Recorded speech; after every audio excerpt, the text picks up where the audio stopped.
I'm going to throw a wild card here at you. Yeah. Mhm.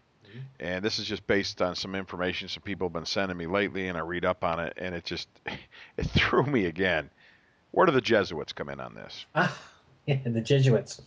Okay, the shock troops of the Catholic Church. Very, very uh, clever people. The best of the best go into the Jesuits in terms of their intelligentsia, Yes. such. Right, these guys are not mugs, not one little bit. In my own viewing of things, the Jesuits are a spent force in the sense that the Catholic Church is a spent force. The Catholic Church became a spent force in, and I can actually put a year to the 1793 with the French Revolution coming into effect. They ran things from about 533 AD to 1793. And when Napoleon put that crown on his own head, took it out of the Pope's hand and stuck it on his own head and said, thanks, but I don't really need you to be crowned. That was the end of influence of the Catholic Church. The Catholic Church then realized that it had to embark on a restructuring based around money. All right, because before their power was derived simply through fidelity to their secret knowledge of what the Word of God was all about. That started to unravel during the Renaissance in the sciences and in terms of theology during the Reformation.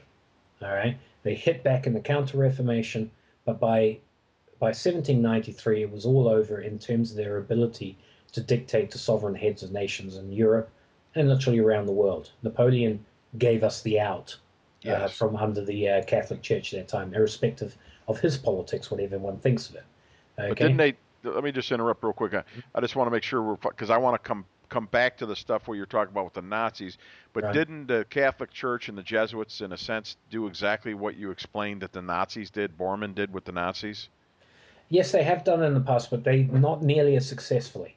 All right. Okay. Okay. Okay. Simply because the Catholic Church runs on the age-old concept of what used to be called the temple tax back in the time of Christ.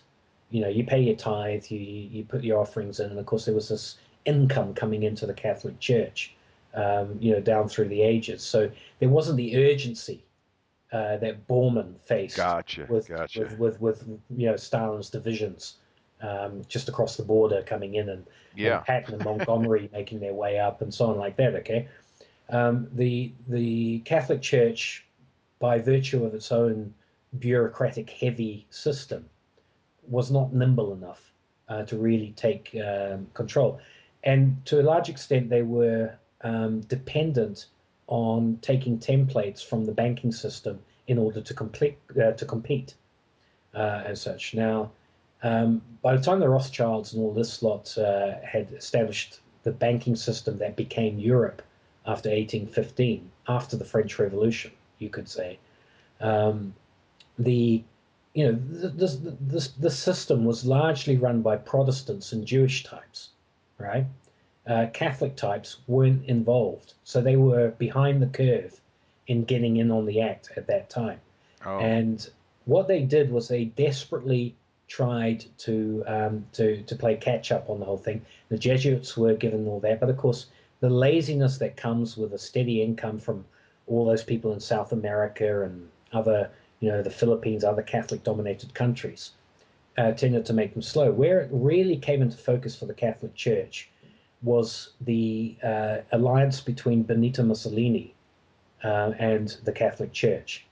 And in that sense, what Benito Mussolini represented was true fascism, not the Hitlerian type of fascism or National Socialism. Benito Mussolini was quite happy to sell out to the corporate interests of Italy at the time. And one of the corporate interests would have been Vatican banking Uh, at that particular stage, with Jesuits being right at the forefront of setting up the Vatican banking. And of course, Vatican banking invested its accrued wealth um, into what by this time was the Anglo American banking establishment. All right.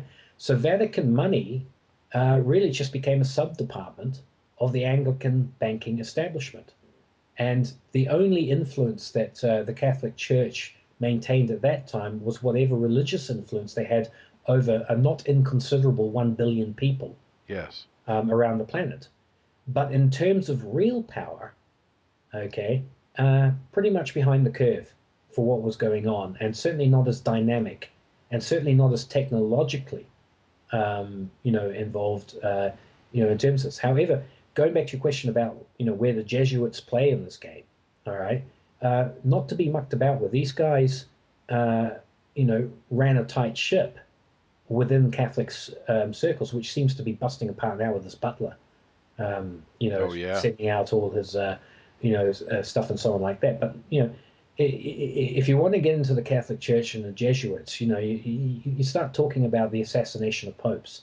You start talking about the age-old control mechanisms of pedophilia and sexual indiscretions being used against popes, against bishops, and so on, and basically against anybody else and all that kind of thing. And you also get the Jesuits involved in Masonic, quasi-Masonic outfits like P2, the proto-fascist post-Second World War group that was responsible for a lot of the terrorist activity that was blamed on the Red Brigades, at the time. And a lot of it culminated in the death of Roberto Calvi under Blackfriars Bridge in London. People can go and look up that very famous scandal, when God's banker was implicated in Yes. laundering mafia money and, the whole works, all right? They're in up to it, to their necks, but no more so than the rest of us who have to make a buck, if you know what I mean. Yes. Okay, basically they knew they were on the out, and if I could throw in a bit of historical, prophetical analysis on this one, Please. um, if you take Daniel's interpretation of the succession of Babylonian-inspired systems that would be a problem for all God-fearing, Israelites, Judahites, and who were Christians down through the years. It starts with Babylon as the head of gold, goes into the Persians with the silver arms, down through Greece being the loins of the statue, um, represented by bronze, into the Iron Legs that became the Roman Empire, that split into the two, East and West Roman Empire. And out of the Roman Empire, of course, we get the great healing of the head of this of the beast in later prophecies. If we consider these systems being beast systems with their various incarnations down through history, by the time we get down to the Roman beast, that beast has a wound that takes place in 476 and is not healed until 533. All right. And the healing that takes place is when the old Roman Empire becomes the Holy Roman Catholic Empire. Mm. Okay. All right. And from 533 to 1793, the French Revolution, when they lost power, is a period of 1,260 years, which in biblical terms is the 42 months of time. Daniel. Yes, the 42 months, and you see it in Revelation 2 and so on, that the system would be allowed. A lot of people think it's 7 years or it's 7 days or 7 months, I mean, or whatever. No, 7 years, I mean, 42 months equaling 7 years. But on a day for a year principle in biblical prophecy, it works out to 1,260 something. In this case, 1,260 days, too short a time. If months, still too short a time. If you take 1,260 days, years, I mean, you get a perfect correlation between 533, the institution of the Catholic Church in its full glory, to to its loss of control as a result of the French Revolution in 1793. Okay. With Napoleon, with the crown Yeah, the metaphor. French Revolution really, but Napoleon was the icing on the cake. And actually, if you go into the Book of Revelation, you will see that statement that says, I think it says, and I'm going by memory, but it says there are seven kings. One is yet to come. Five have fallen. All right, and what? John was really referring to there was that in terms of the kingdoms that have afflicted Israel and those people, you could say, who are of the book, um, through this system. If you count them off from Egypt itself, you get five up to the fall of the Grecian Empire when the Ptolemies were supplanted by the Romans. All right. So the sixth kingdom is that iron beast of Daniel, the Roman Empire, which is at the time of John's writing. That's what he meant. One is. All One right. is, one yet Yeah. to come. And there would be one that is yet to come who would tarry a short time, only have a very short time on the earth in terms of being a ruler.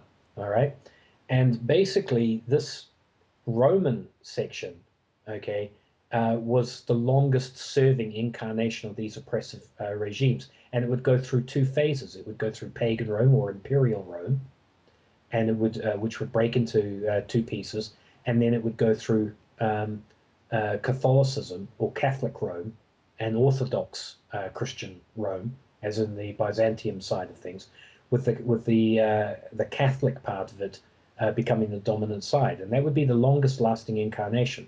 The seventh king, who would tarry a short time and is yet to come, under this scheme of reasoning, is Napoleon. All right. Now, there is reference in Revelation, which is a bit too detailed to go into at this point, of an eighth beast that comes after the seventh um, king. And this eighth beast, which is a kingdom in its own right, is the beast of the earth, which supplants the beast of the sea. Now, in this interpretation, the beast of the sea was the Catholic Church coming out of Imperial Rome, which, if you trace back Catholic rituals and so on, goes all the way back to Babylon. Okay? Yes. When you get the eighth beast coming up, who's the beast from the earth, this eighth beast that comes after the seventh king is a hidden kingdom of merchants. All right? So when Napoleon falls and tarries a short time, the emergence of what, for want of a better description, is the House of Rothschild, all right, signifies the beginning of the rule of this eighth beast that will also eventually go to destruction. Now, what I've done in very generalized terms that may confuse a lot of people, it's quite complex, is I've given what is called the historical interpretation of prophecy, i.e., that from Daniel right through to today, there is a series of oppressive kingdoms that oppress those who would follow God's laws. All right. And that basically we are in that process of the eighth beast who comes after the seventh kingdom, and the eighth beast is defined as a hidden kingdom of merchants. Which makes perfect sense to where you're brought up to with what's going on with Mm-hmm. the Nazis, with Bormann, what Bormann created, and kind of the hidden bank accounts that he was putting in, but then yet used a physical violence as a threat. And that, it's funny because I've said that to so many people. I've said it has to be it's got to be mafia type organ, because these people, Oh, the they're way they're just, gangsters. Yeah. they've got to have. I mean, how hard is it to get information and to get, on 500 people that run our Congress and bankers and everything, and just say, okay, here's what's going to happen. Yeah, you're running the country and everything, but if you don't do this, we've got a secret organization that will this, and this, like you were saying about the Catholic Church with the pedophilia, that Oh yeah, they've yeah. got something on them, and if Oh you yeah. don't do it, and if you don't care about what we got on you, then we'll Well, kill you you. only have to go back to the Franklin scandal in the United States to see where that's entrenched in American politics. We got stuff here in the UK, which is, Jimmy uh, Savile. well, I mean, he's just a minor celebrity involved that, where they fall. But when you go back to the Dunblane massacre with those kids up in Scotland and so on like that, and the circumstances involved around that, where the British government has locked up, I think, what's it, 80 years? They've locked up all the accumulated evidence as to what really went on. The Wow. public are just simply not allowed to know. Um, what was going on. Britain's got some pretty draconian laws when it comes to basically making sure that establishment people don't get exposed. And this is a sort of an ongoing thing. What I should do, Mark, there is just qualify an element of why then, given the historical thing, the failure of this eighth beast that I talked about, this Anglo Please, banking yes. establishment, should be at the hands of a sort of a modern incarnation, a sort of a template of the Medo-Persian, represented by the Germans and the Russians. And the reason I put this down is this: um, when you look at the progression of kingdoms that Daniel was given, starting with the golden head, one of the things about Babylon, the head of gold, was that there was another prophecy relating to Nebuchadnezzar seeing a tree being cut down and then bound up by brass. Okay. And he didn't know what this meant. And Daniel's interpretation was, you are the tree. Babylon is the tree. And you will be cut down. Okay. But you will be bound in brass. Now, when people bind a tree in brass, when they cut a tree down, it's to stop the tree growing, but eventually it will grow again once the brass has been removed. Okay. Really? So a tree Yes, doesn't finish growing when it's cut down, but by putting brass, it will temporarily that's correct. And stop it. And when you yep. take it off, it will continue its growth cycle. Yeah, it's like bonsai, tree growing. They always use copper wires, in terms of bending those trees into shapes and things like that. And the reason is that copper and brass is an alloy involving copper. It facilitates the electrical nature of the sap, the tree sap, moving around. So we all know that if we ring bark a tree, we kill the tree.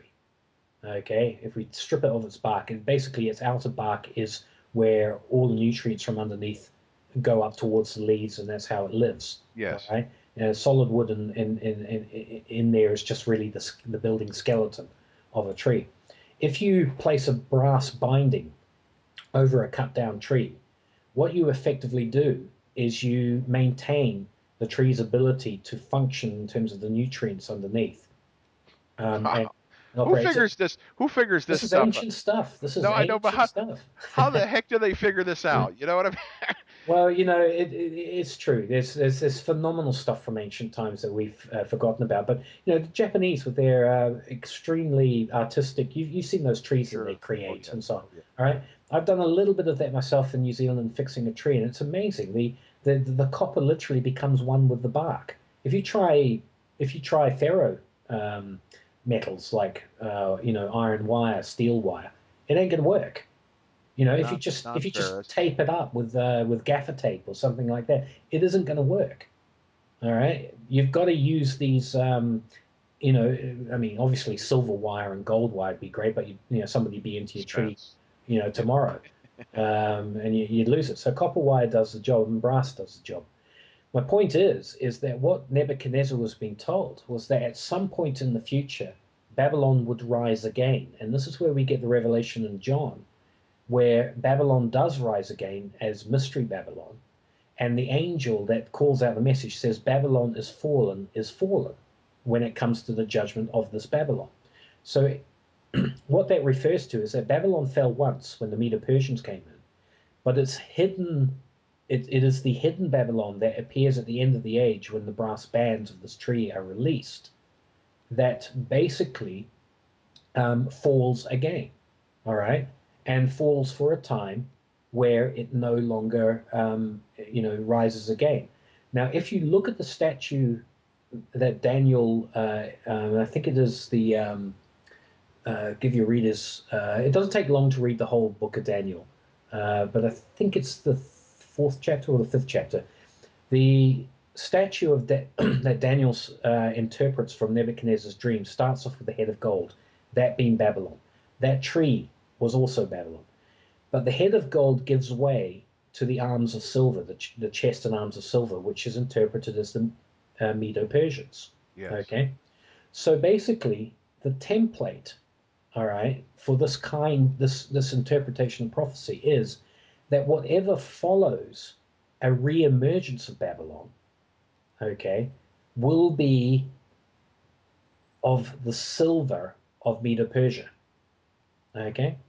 Now, in that level, okay, when I say that Germany and Russia and so on are looking to probably institute a new currency, I would not be surprised if silver plays an incredibly important part in this, because when the Medo-Persians took over Babylon, they were known, as the guys, with silver. With the Babylonians, they drank out of golden goblets. Everything was gold. That was the metal that they liked. The Medo-Persians were completely different. They drank out of silver, ate with silver, and that was largely a result of the fact that silver has extremely um, antibacterial properties Yes. to it. In the early days of the United States, you had the colonists before refrigeration when they milked their cows for milk, every family had its silver dollar that went into the pitcher of milk. All right. And it was Yes. just laid there. And it basically extended for 2 or 3 days longer, the milk, before it turned sour. All right. And, this was a common trait. And of course, your royalty out of Medo Persia, they would not eat or drink anything unless it was silver knives and forks, if that's what they used, silver goblets. The water was always poured and stored in silver. That was their metal. And that was their currency as well. All right. It was a currency that they used. Now, what is crucial about the fact that we are told that silver always follows gold in the progression of events, all right, is that Medo Persia were the only one of all this progression who instituted the Jubilee. Wow. They were the ones who released everybody who was under Babylonian captivity back to their own lands, and basically created a by virtue of the Jubilee, created a non debt system. Uh, the only problem with the Medo Persian example of this is, of course, that they only did it whenever a new king came to power. So if a king lasted 5 years, then 5 years later you had another jubilee. If the next king lived for 15 years, it took 15 years. You get what I'm saying? Yes. All right. The biblical concept of jubilee is every 49th year. All right. Come whatever may. Every 49th year, everything is released. All debt is forgiven. Everybody returns back to their original property, because that has to be given up to those it's been sold to and such. All right, that's the biblical way. The Medo-Persian didn't quite go so far, but this is why, given the prophetical template of Daniel and the Book of Revelation, which I consider to be two books that are merely extensions of each other, um, basically we see a template for the destruction of the Anglo banking establishment, as in its identification as Mystery Babylon, by a Medo-Persian influence that is identified, in this case, I believe, by, you know, a German-Russian cabal. Uh, Not the nicest guys on the planet or anything like that, but if they release us in the West from the Babylonian system or the Anglo banking establishment and keep to their own, then I think whatever 5% of Americans get together and say, let's do it right this time. Let's do what the founding fathers suggested we do and keep at it. I think we've got something to look forward to. So let me see if I got this right. So it's a Medo-Persian, but basically, and maybe that's where a tie-in with Iran and Germany and Russia come in. But either way, Yeah, it's a German-Russian deal that will break the backs of the Anglo Babylonians, the yeah, Anglo banked, which are the Babylonians, and they're not going to seek to come in and take over or assert their banking system on us, which leaves a void for us to come in and start. So as a byproduct, they're wanting to go after the Anglo banking system and them. They have nothing personal against the American peoples, so to yeah. speak, and that's going to leave a void for us to come in and kind of write it up. So as a byproduct to something that might look really bad, in actuality, it's an opportunity for us to Precisely. reclaim our divine right. So a couple of forecasts can be made on this. When you start to see the media, the Anglo-American establishment-based media start to really demonize Russia and Germany in terms of what they're about, but particularly the Russians and so on, and start to whip up all those fears of a Russian invasion and so on. Just be aware that there is also this other aspect where it might be a salvation from out underneath these people that have been controlling and holding us back for so long. One of the things about the Russians that I find incredible, they're at the very forefront of a lot of this study into, people call it free electricity, but this ability to tap in to the electrical currents that the universe is absolutely full of, that Tesla had basically found Sure. a link into and so on. We know that J.P. Morgan, and I say we know, this is not conspiracy stuff. We know that J.P. Morgan quashed that. Through Uh, Westinghouse, didn't he? yeah, something along those lines. You can't meter it. I don't want to know about it. I'm not going to Yeah. make money out of this. Tesla was completely had a benign, beneficial idea for what his stuff could do, and these guys came in and quashed it because they couldn't make money on it. They couldn't Yes. control it. Well, the Russians are very much at the forefront of looking at this technology again. There's great stuff happening in Russia in terms of this, and I would say to Americans, you see, what I have to bring up here, Mark, is that it sounds like you, like myself, I started off as a Catholic, but really I was very much involved in evangelical Christianity in my early years, and all through that, we were told about the coming Antichrist uh, and the how you would get the invasion from Israel, Gog and Magog. You probably might be aware of those Oh prophecies from yeah. Oh yeah. Ezekiel 36, 37. All right. And this has always been portrayed, it's Russia, everybody. We got to watch out for Russia. They're gonna blitz the state of Israel and they're gonna come after us. They're gonna From come the over the north. They're poles. coming over the Yeah, north into yeah. that's the one. All right.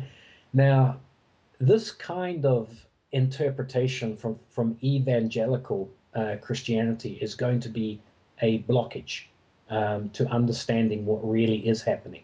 It's a red Um, herring, is what you're saying. exactly. What I'm saying is that in the same way that Jeremiah told the king of Judah and his people, the Babylonians are here because you've done wrong, and it's God's way of punishing you, and just submit and get on with the punishment. All right. And they rejected it and said, no, no, no, you'd never let us get conquered by these people. And so they ended up in captivity. All right. And in captivity, all right, they were told the same thing. Just let it happen. All right. You don't have to be running around organizing, um, resistance movements or anything along these lines. You will be released, um, according to how God is working behind the scenes to maneuver various peoples down through history to bring about these results.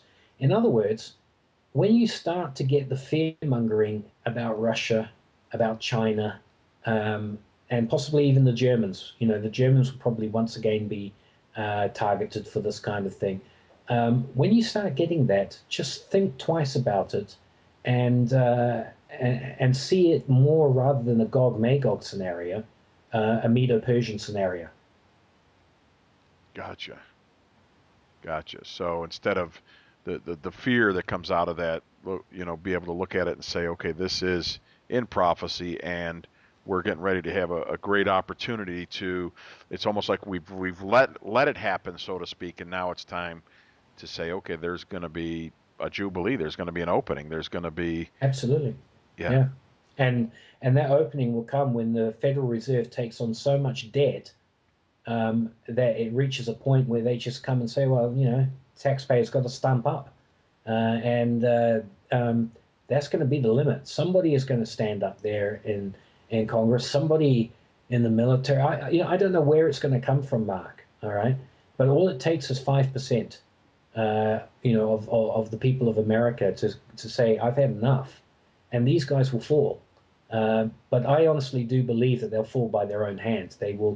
Uh, they will they will incur so much debt onto themselves in the belief that it's covered by the taxpayer. That will be their destruction. But it's like as a taxpayer looking at it from that angle, it's like there's no way it's going to happen. It's impossible mathematically for it to happen. What makes them so pompous to think that it's going to happen?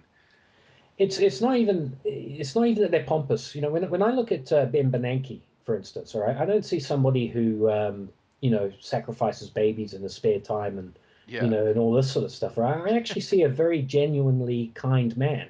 I think he is a man who is actually trying to work something out. He's a functionary of the system. He has a job to do. All right, but his schooling has only ever been to see debt as something that is always owed. All right, he has never ever been able to grasp an economic system whereby debts are cancelled. All right, for him that just takes out all the incentive of banking. If people can get out of their debt, why would anybody lend? Well, All right. but then it begs the question: if they're not going to get out of debt and they keep putting like it's to go back to the 10th and 11th marble, Yes. they know that it can't be paid back. What must their expectations be about the debt? The only thing that they can bring about is that they keep trying to stimulate the economy through this quantitative easing to create an expansion. All right, expansion. As I say, the Babylonian system of the 11 marbles, all right, works brilliantly for the first part. This system has between a 70 and an 80-year life cycle. Okay, It's like heroin or cocaine. It gives you a nice high in the beginning, but when you come absolutely. down from it, Yeah, it's people that come down from it, alcoholics. Okay, it's great, but yeah. the other there's always another side to it, isn't there? Yeah, and as you say, if people don't have to go to conspiracy theories to see that the result is going to be dreadful for people who have their faith in the current system. All right, you don't have to go and say, "Hey, J.P. Morgan was a guy doing this," and with Jacob Schiff and all that sort of stuff. You only have to look at the mathematics, all right, to know that this system is not going to last in perpetuity. The um, a thought just crossed my mind there that it's at this time. It goes right back to something that you and I were discussing at the beginning of this. It now is at the stage. It's really only their faith in the financial system that is keeping it going at the moment. Yeah, I guess that in a sense, like we were talking earlier in this conversation, is if you don't have anything to replace it, then you got to stick the brain, the mind will just keep going That's back right. to what it knows. So they don't have a concept like what you're saying of you know rep, Yeah, repudiation or debt forgiveness or jubilee, and without that, they have to keep going back to the only thing they know, which is all right, more debt, that's more right. debt, more Yeah. debt, more debt. So when all this comes, a proper way to look at this from a person that has spiritual beliefs, that's a Christian, that says, okay, we realize something is going on with this. While it's going on, where do we put our attention, our awareness on source, on supply, on the idea of what we're doing here, to not distract us, or maybe this is part of what we're doing here is Mm. to clean up this system. But where will you put your attention and awareness as this all happens? Okay. Again, I come back to this template, which is the model of what the people did in Babylon, the Judahite people. And speaking as a Christian, that becomes my model. The Okay. How did they go about life um, during that time? Now, life, of course, was very testing. The famous story Shadrach, Meshach, and Abednego, the guys they chucked in the furnace. Furnace, yeah. All right, okay, is based around what I identified the first attempt to establish a gold standard financial system. And they refused to go with that or they refused to bow down to that golden image, which got them chucked in the furnace. All right. Uh, and the reason that they refused to do so was because the biblical system of what constitutes a currency or a standard of measure for a claim on somebody's productive capacity is based on the productivity of the land measured in bushels of barley, and its conversion into silver, all right, which is also a substance that is mined from the land. So you if you don't want to, take bushels of barley down to market to try and buy stuff, you could convert it into silver Yes. as a measure of those bushels of barley, which give the silver value. And this is the basis. The silver barley standard has always been the basis of how the biblical system works. It's always a measure against the productive capacity of the land, not the ownership of the land. Okay, Babylon's system is pretty much a system that's based on speculation of the value of land owned, all right, rather than its productive capacity. Okay. So essentially, understanding how an Israelite person, a Judahite person, would have viewed the Babylonian system gives you an idea of why Shadrach, Meshach, and Abednego would not bow down to this gold standard, this golden idol. All right, that happened at that time. And so subsequently, by holding to the tenets of their belief, they were tested. That's what the furnace means. All right, by fire you will be tested. Okay, they go in, they come out of that having been tested, holding to their values, and as a result, they win the respect of the Babylonians and are able to function within their own private lives on this basis if they so wish. They're not enforced. In other words, you don't have to have a Babylonian bank account um, in those days in order to live, in this time. And that's what they won through for themselves. Daniel himself has tested the famous lion's den idea, all right, in terms of being tricked, which is a slightly different story. The point is that Daniel and his co-Judahites, who were living in exile in Babylon, got on with the day-to-day living of what they were doing, while at the same time immersing themselves, which is another way of saying baptizing oneself, in the Word of God.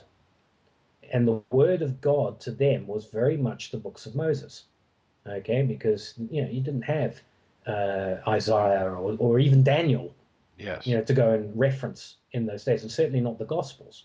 So their immersion in God's system of doing things, all right, was was basically their private life, and they just continued within the Babylonian system.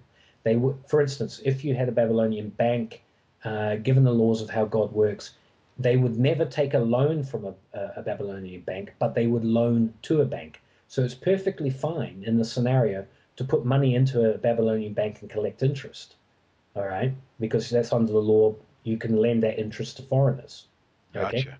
But amongst themselves, all right, they would practice the other system of God's system, and do so in such a way where they weren't preaching it; they were just examples of it. Okay, and this, I think, is the calling, of at the end of the book of Ecclesiastes. There is no other duty to man other than to obey the laws of God. All right, and that's his sole duty.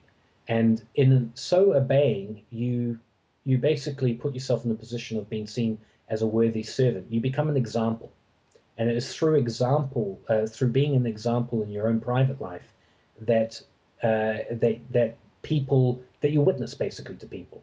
It's not through trying to convince them or anything like that. It is simply through your own example. And if I were to say anything to a Christian on living in this modern incarnation of Babylon, how to go about becoming an example like that, it starts with observing the Sabbath. I remember you talking about that last time, Yeah, and you said that the biggest thing that made a difference in where you are, where you saw, changes in actual changes in your life and things happening was by you observing the Sabbath. that's right. And it shut down so many employment opportunities, both from a freelance perspective, and or just simply from a job, because so many jobs now are must work weekends, Yes. do this sort of stuff. So taking that decision to observe a Sabbath, and I also observe what's called high Sabbaths through the whole thing. Now, when I observe, this is not me engaging in rituals on a certain day. I just simply take a day of rest and do no productive labor. All right. I can study Bibles, I can read books, I can watch television to be entertained and so on like that.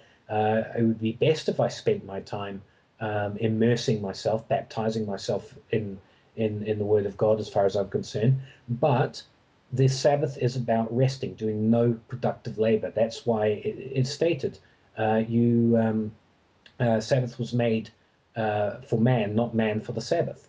We weren't created to hold holy days. Do you see where Oh I'm yeah, coming from? they're meant to be maintenance for us. It's like an oil change on a car. You don't know, Absolutely, it is, you and it's know. essential.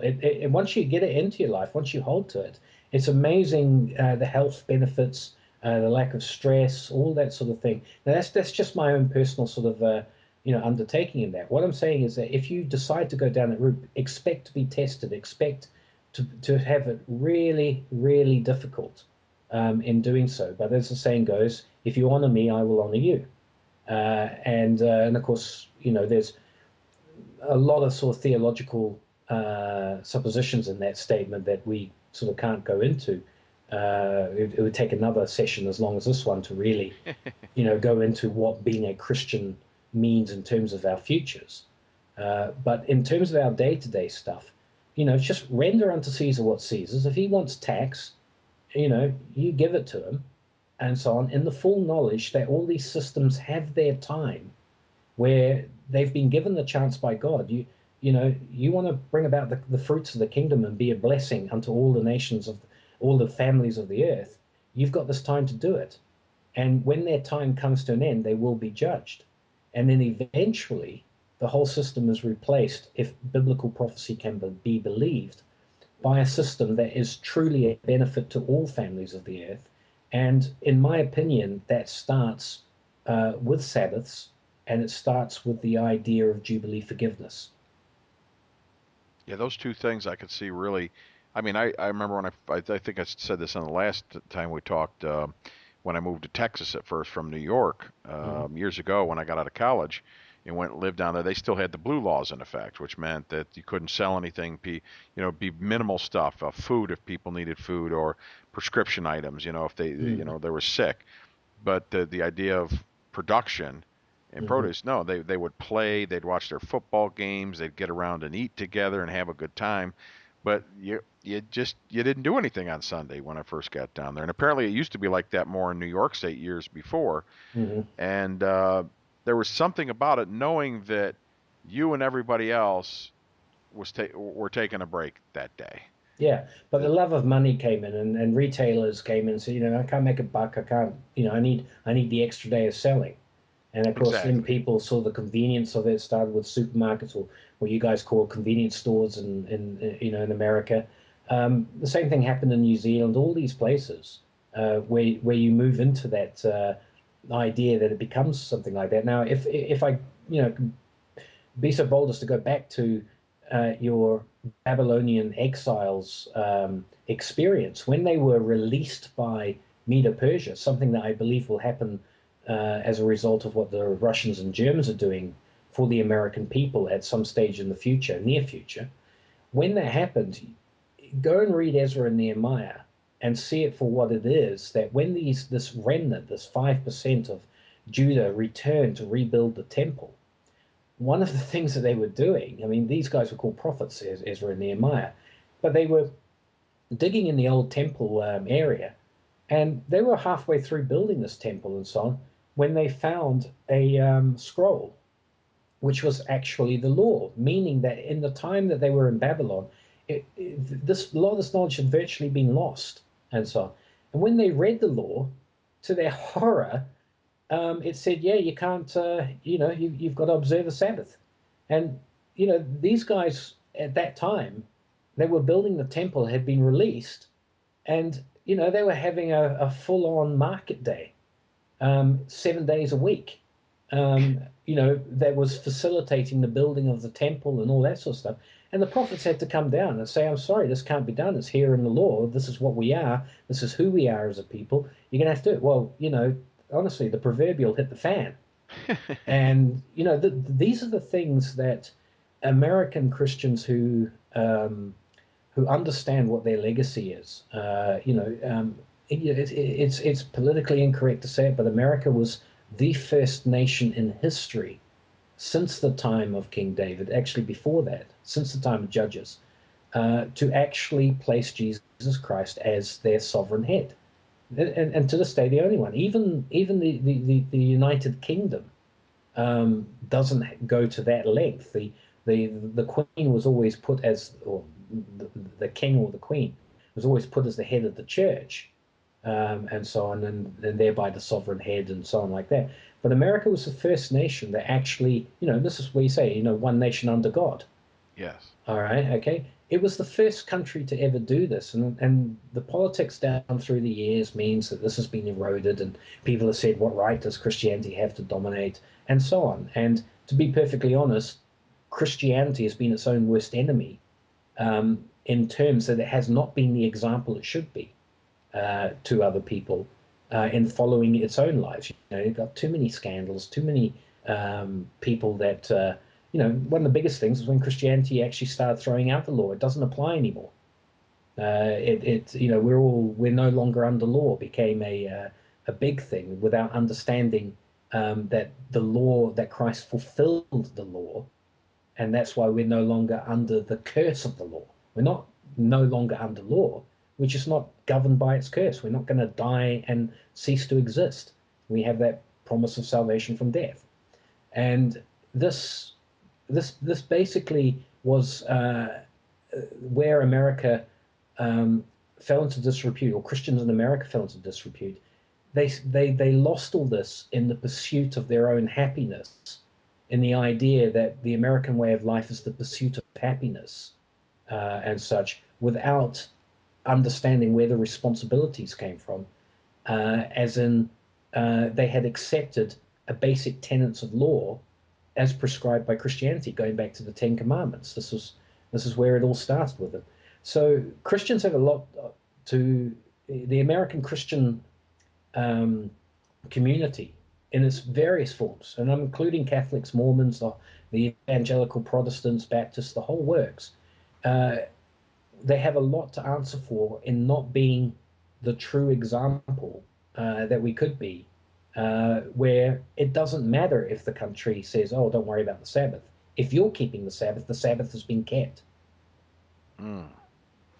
Yeah, that's a pretty heavy distinction of the idea of the curse of the law. The law hasn't gone, but the curse of the law Sure. has gone more into the idea of what Christ came to do with grace and salvation. So Well, it's very simple to me. Christ redeemed us. Our salvation is a result of redemption. We're not redeemed as a result of salvation.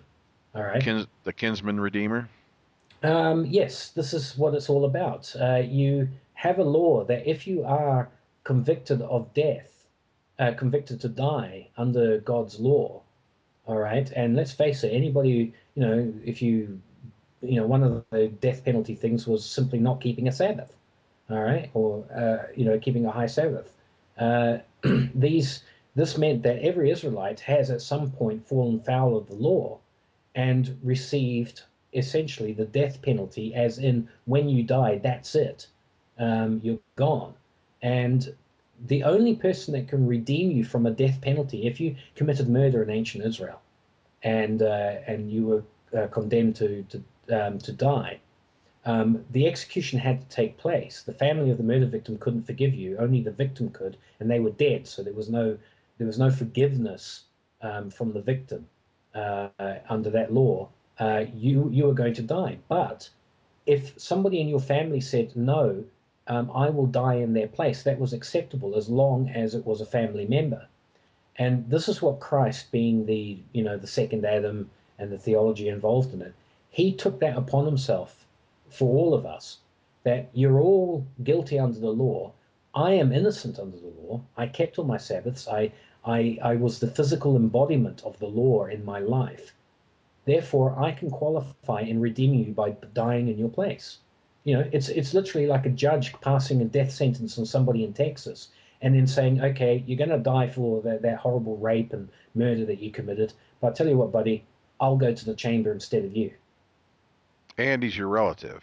Yeah, and he's your relative in terms of the legal aspect of that. Yeah. Okay, and you see this, this is crucial in understanding. That's what Christ actually did. He redeemed us from it, and in so doing, if you follow on the law from that, the average Christian then becomes a slave. This is what Paul means by a slave to Christ, because you've accepted his death and his redemption of you. You are now obligated to try and live the life that he, as your master, would like you to live. And by the way, here is the model of the life that I would like you to live, written in the Gospels. Look at what I did, and that gives you your blueprint. Okay. To me, it seems very, very simple. As Christians, we have an obligation to acknowledge the redemption that Christ bought for us, by attempting to follow this. Now, He's a very merciful God, because He's not saying be as perfect as I am. I just need you to attempt with all your heart. You don't have to. You don't have to succeed and be, and be as perfect as I am. No one can, but you do have to make an effort. And I keep coming back to this whole idea that the law is our schoolmaster. Christ, in his time before his crucifixion, would have kept the law to the nth degree himself in order to be our redeemer. And so, therefore, the law still is our greatest guideline for it. We just no longer have that threat that we cease to exist at death. All right, Troy and I took a break, a much needed break, and let's go ahead and pick up where we left off. All right, Troy, welcome back. For those listening in the audience, we took a little bit of a break and talked about some different things so we could get a synopsis, wrap all this up. And one of the things that we had talked about last time, which was really exciting to me, was you had talked, Troy, about the temple, and when Christ came in and he overturned the tables at the temple. Mm-hmm. And most people that I talk to, including myself, we think about, okay, the next day everybody talked about, wow, who was that guy that came in here? They picked up the tables, they set them back up, dusted the dust off, shook hands, and everything was back to normal. But you said no, that didn't happen. Something different happened, and if if Mm-hmm. if if you could, I'd like you to go back into that. And you've discovered some new things since we've talked last that you started to share with me, and it's really exciting. So I'm going to turn it over to you and let you take it and run through in whatever way you want, because I think it's fascinating. Okay, thanks, Mark. The Before we had our break, of course, we were talking about where particularly Christians sit with relation to this modern type of captivity under a system, and how Yes. we should live and how we should react and so on. And I made mention that Christ gives us a model of how Christians should behave. Even in a system where you're under captivity by an alien, non-God way of doing things. And when we spoke ages ago, the first set of interviews that we talked about.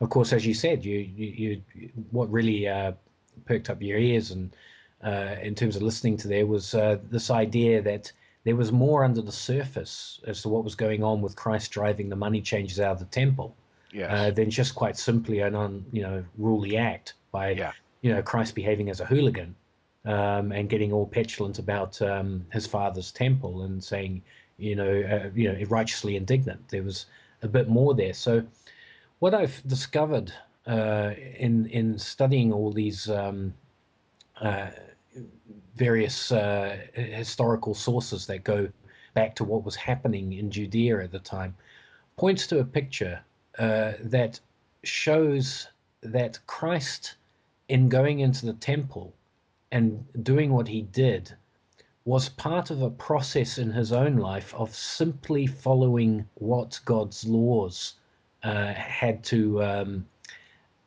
say about conducting yourself in a financial sense, in terms of how you did your day-to-day business as a citizen of whatever country. In this case, Christ living in Judea and around the region of a city called Tyre.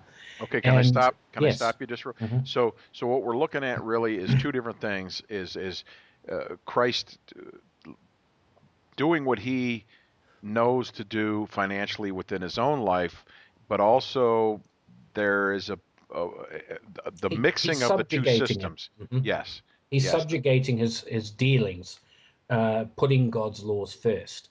yes, Where the alien non-God system he confronted him and did not contradict God's laws, he was okay. Where it did contradict God's laws, he held fast to God's laws.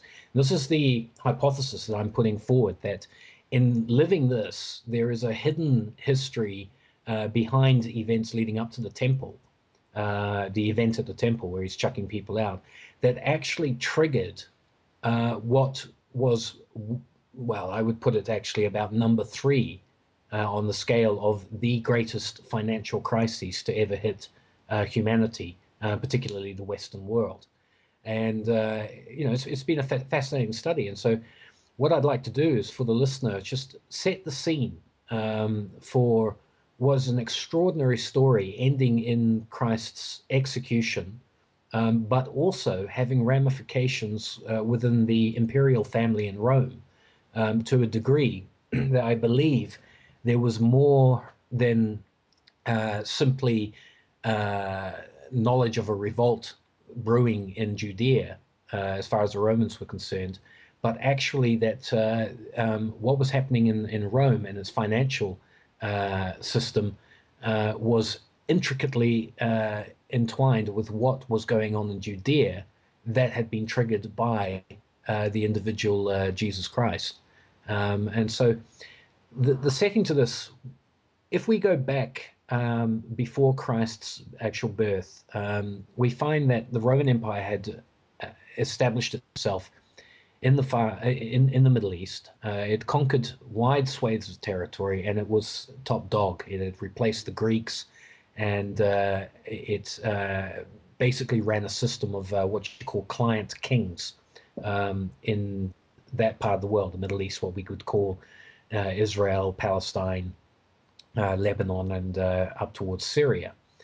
And as part of the makeup of the kingdoms that were there, the client kings, there was one particular client king, a guy called Herod the Great, who, is infamous from a biblical point of view as being the guy alive at the time of Christ's birth, and responsible for the massacre of the innocents, as the Bible is reported too. He dies in around between 4 and 2 BC. There's some dispute as to when he actually died.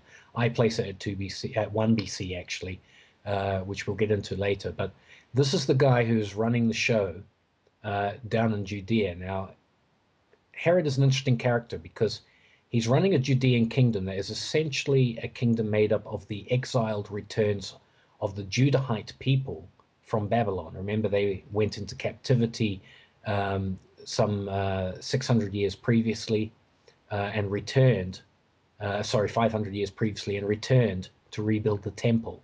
And this kingdom that Herod ruled over was the latest incarnation of that group of people returning. The problem was that Herod was not a Judahite by blood. He was an Idumean.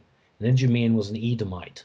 And Edomites were people descended from Esau, the traditional enemies of the Israelite people, coming down Esau, the Amalekites, and so on.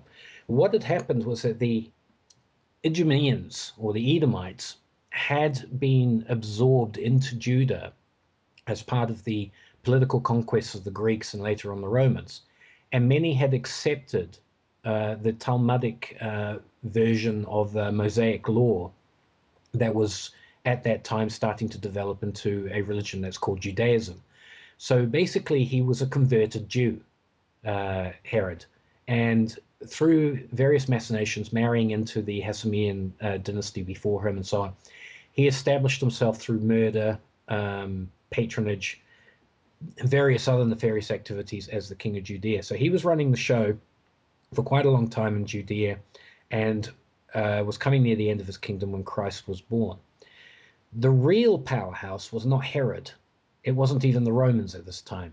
The real powerhouse was the temple, and the temple in Jerusalem that had been rebuilt by Ezra and Nehemiah, these guys who've returned from Babylon, had been overtaken by two sects, the Pharisees and the Sadducees, and was basically the political and the administrative center for this whole kingdom. In other words, whoever ruled as king was a client to Rome, but was dependent on patronage of the temple for their authority in running the show. So Herod paid difference to the temple, so much so that he actually set aside huge, vast amounts of money to renovate, recondition the temple, Yes. and turn it into this, wondrous thing that even the Romans had a difficulty competing with in terms of its engineering capacity and so on. Hey, There, Troy. Troy, let yes. me. Can you just back up from the mic just a little bit? Right, getting a little too hot there. Yeah, Yeah. that's Okay. great. Thank you. And the so there, what what you have there is a symbiotic relationship between Herod and the temple. Now, the temple, in accordance with biblical law, found itself in a position where it was the recipient of what was called a temple tax. And the temple tax was a devolved uh, sort of version of what used to be the tithe paid at the Feast of Tabernacles, or Sukkoth, as it's known in Judaism.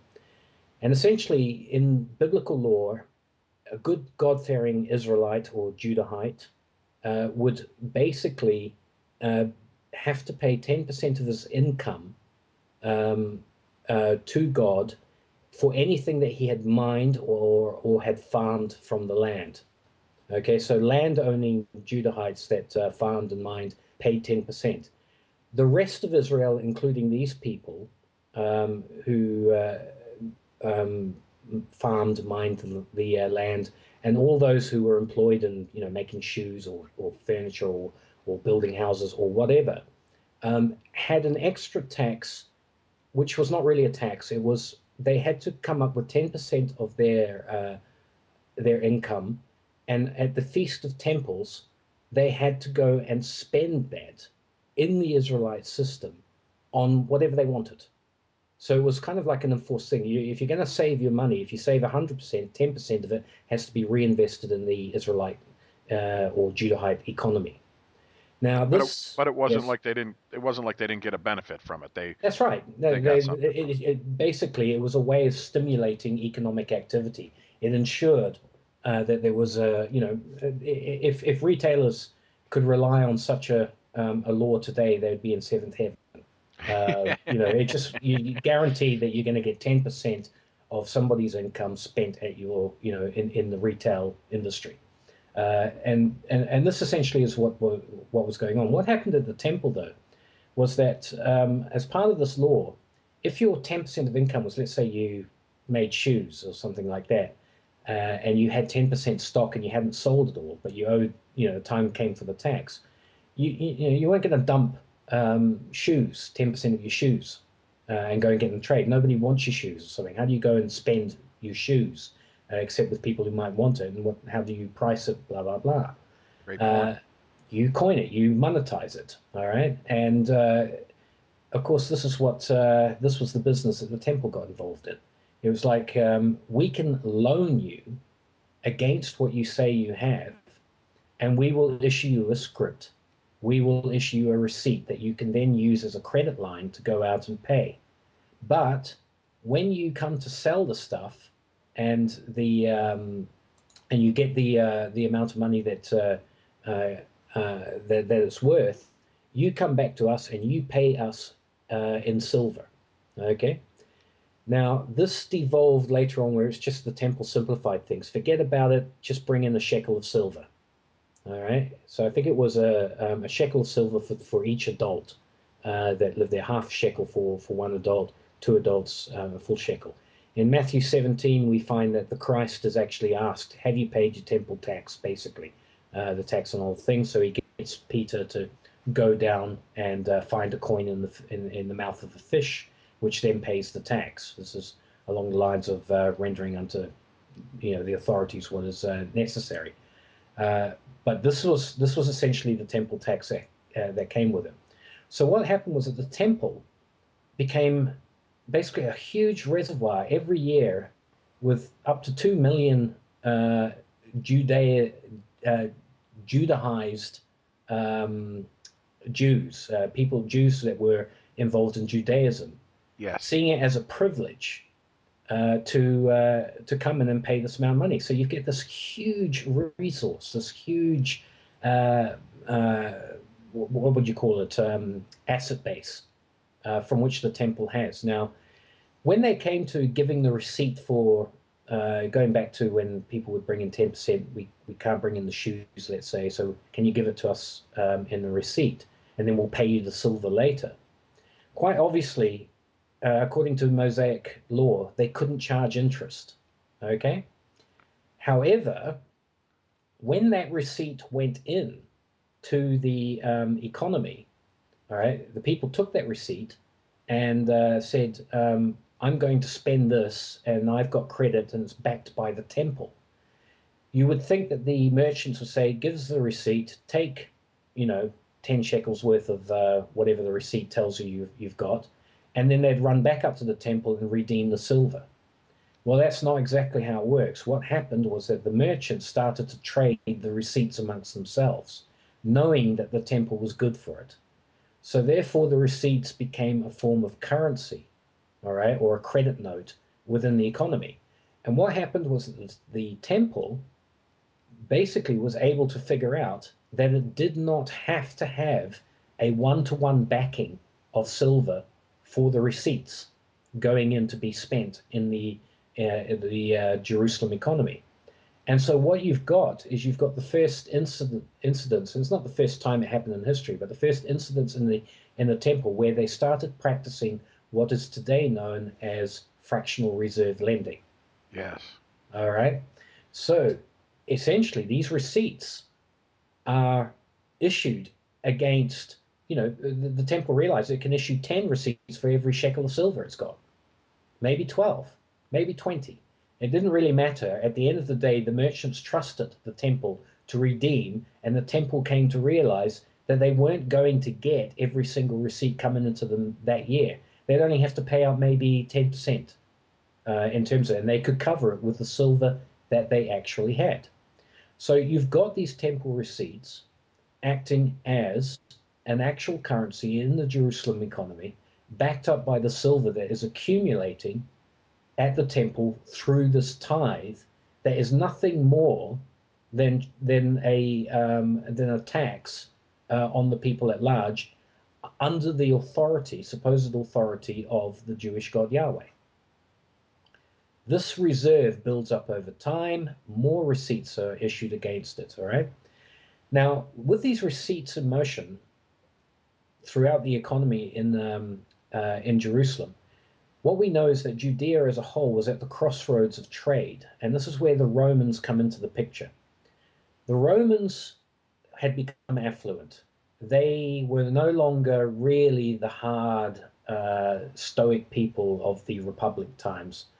Such the Republic was coming to its end. They were about to enter the decadent era of the imperial phase of Roman history.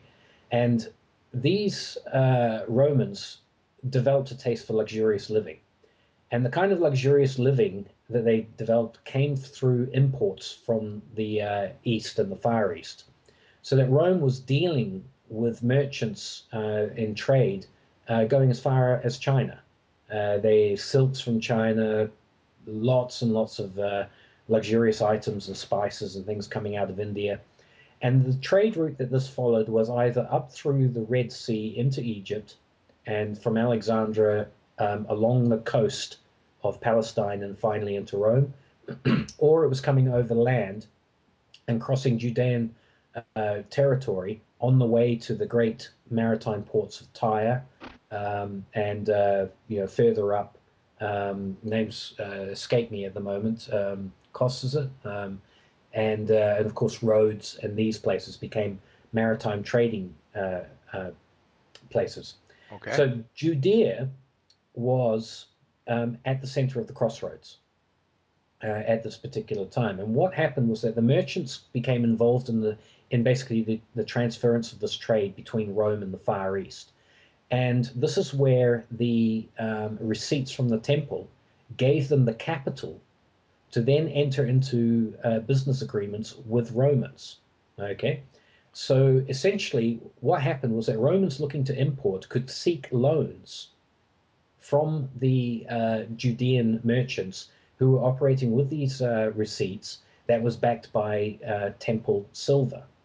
And under the laws of Moses, they took advantage of the fact that these were loans that could be given out as interest. Okay, so if a Roman came in and said, "Look, I want to do business with you guys. You've got all the goods coming in from India next week, but I need a loan, and then I'll pay you back once I've sold the stuff at a profit in Rome." The Judeans were able to say, "I will give you the loan of a receipt. Let's say 1,000 receipts Yes. from the temple. Okay, and you then use those receipts to buy the goods off me." But when you pay back the loan, hey, guess what? You're going to pay it in Roman silver. All right. So that was the deal that was going down there. Now, where Herod got in on the act was being a good king, as Samuel the prophet would tell you centuries before. If you're going to have a king, guess what? He's going to tax you. He's going to, you know, grab your young men and turn them into soldiers, and he's basically going to better his own life. Sure. What do you want? Do you want God for a king, or do you want a man for a king? And the Israelites said, "We'll have a man." And they got Saul, and the rest is really a catalogue, except for David and Solomon and I think Jehoshaphat, of pretty bad guys down the line. Well, Herod was no different. On top of that, he had the grudge of being an Edomite, an Idumean. So he wasn't really accepted by the Judahites. There was a lot of racial prejudice there. But nonetheless, he had the power. And one of the powers he had, backed by the temple, was to license the trade. So you could be involved in lending money to Romans people trading with Rome, looking for a loan to import stuff. But you had to get a license from Herod, and of course you had to pay that. So that just simply increased the cost of the loan, which meant more silver was coming in. All right. Now, under this particular system, what you have is Augustus, emperor of Rome at this time, starting to notice a curious loss of silver from the Roman monetary system. He doesn't quite know what's going on, but he knows it has something to do with the import trade that the Romans were indulging in with the Far East. But he's concerned about this. Well, quite obviously, what's happening is it's these loans that are being repaid back to the Judean merchants, which were initially issued under the script issued by the temple at fractional reserve rates on the silver that they were getting from taxes from the Judean people. So here we go, classic banking scam, classic derivative scam. It's not even really a scam. It's just that when the interest becomes part of that equation, all right, you get it. That's where the silver was starting to drain out of the Roman Empire, and this was what was really starting to concern Augustus Caesar. So you with me so far on how the system is working? Yeah, I mean, the biggest thing I seem to be pulling out of this is that they're doing some pretty nasty stuff with God's money. Mm-hmm. Absolutely, and to top it off, and I just got to reach for a note so I can get my pronunciation right. But to top the whole deal off, is that what you have is basically the high priests facilitating this trade by starting up basically what is a banking operation out of the temple, using God's money, as you put it, as the reserve, as the backing for it. And when it comes to the people who have taken a piece of script, a receipt, with the promise of paying silver to the temple at a later date, the temple mandated that only a Tyrian shekel, as it was called, was valid currency or legal tender to make that payment in loans. And a Tyrian shekel was a silver piece, it amounted in weight to about 2/5 of an ounce of silver, and this shekel was minted in Tyre, which was an independent city, but the center of the maritime trade with this import export business going on between Rome and the Far East. And basically, they had the license for minting that money.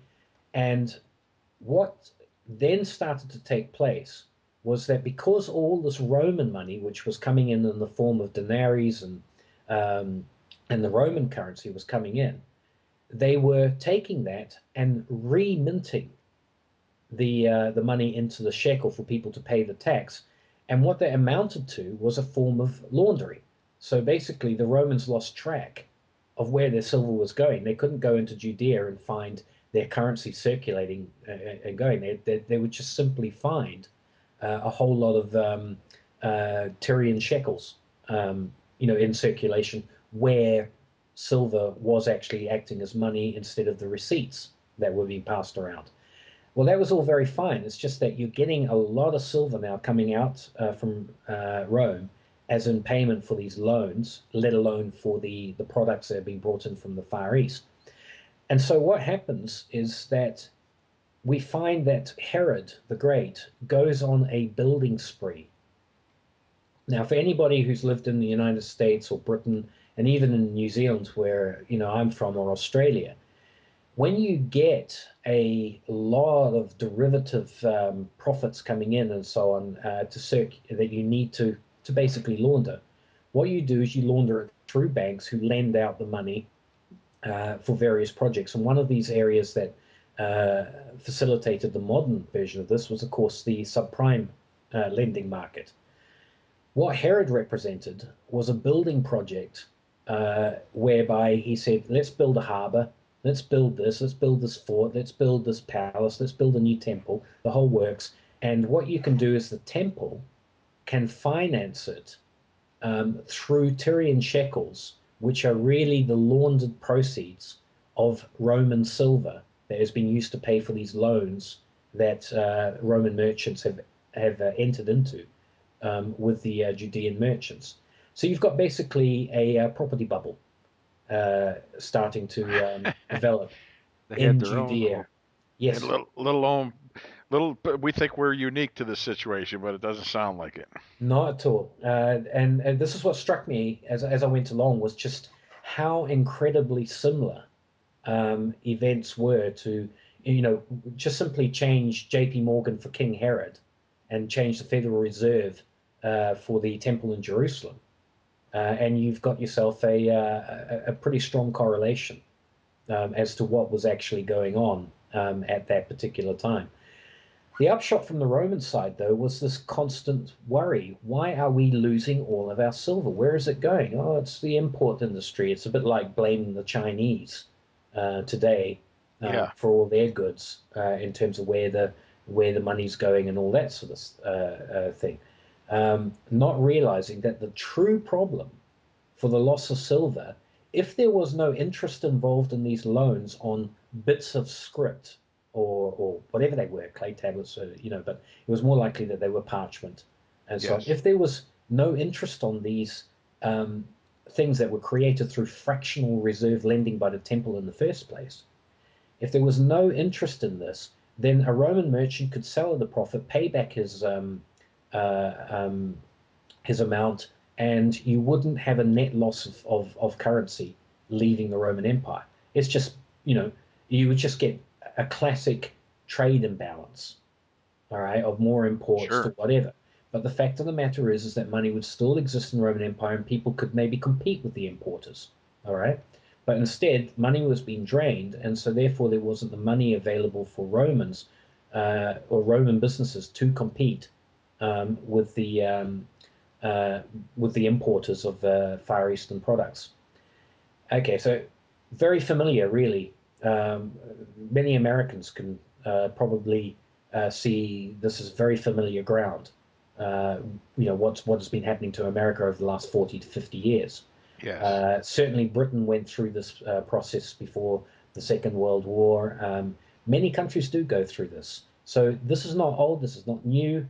Uh, it's just what happens when you get fractional reserve lending against a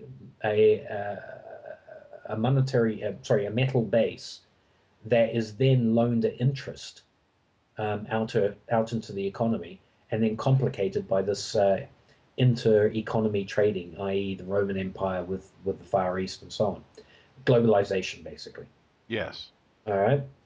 So into this sort of situation is Christ, a man who, to qualify as Messiah, really has to ensure that his life basically is the embodiment of the Word of God, in that he does everything in such a way that he never contravenes the laws of Moses or anything along these lines.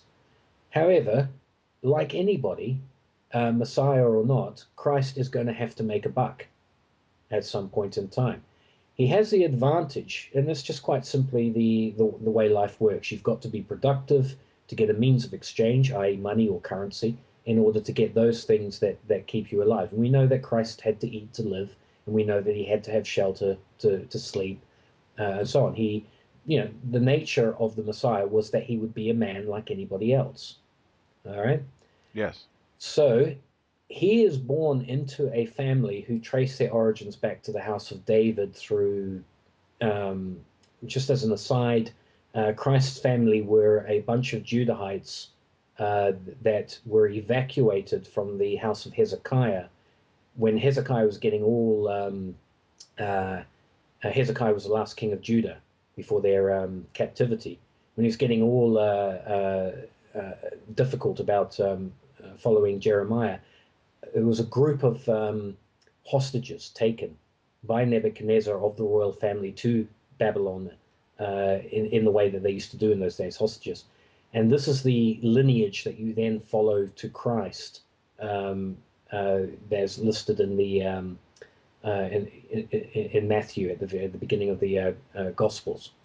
And so, therefore, you have this individual who is born of royal blood, but basically a out of sorts royal family. The guy who's running the show in Judea himself is not of that line. Herod is a Idumean. They are aristocracy dispossessed, if you know what I mean. But a bit like White Russians at the end when the Tsar was overthrown Gotcha. in the uh, during the Communist Revolution. But nonetheless, royalty anyway, and subsequently his birth gained the attention of various people who followed the idea that this is where the Messiah would come from. And so subsequently, Christ was born into a family that was connected, to use modern parlance. And the connection that he had that was probably the most fruitful for him or the most beneficial was a guy called Joseph of Arimathea. And Joseph of Arimathea, through various sources that are disputed and so on, nonetheless is basically recognized as having been an extremely wealthy man in his own right. So Christ's upbringing through this godfather type character during his time was to a wealthy merchant who worked, who could be called, though Judean, was a Phoenician, worked within the Phoenician line of things, which means that he worked out of places like the city of Tyre, and he worked out of places along the coast that used to be the Phoenician cities. And uh, all through history up to this point in time, not all through history, but basically for the last 600 years, the Phoenicians were the great merchants of the ancient age. They had colonized all the way along North Africa. Carthage had fought wars with Rome, actually, one of its colonies, and Yes. nearly beaten. And they had got as far as Britain. They were the people that brought Cornish tin, um, Spanish silver. And these were the top traders of their day. So that's what Christ was actually born into. Now, while this property boom is going on, um, with Herod building left, right, and center, one of the things that he builds in particular, of course, is this port. And this port is the area whereby I'm just going to reach here for the name. I had it just before. Hang on a sec, there it is. It's called Caesarea Maritima.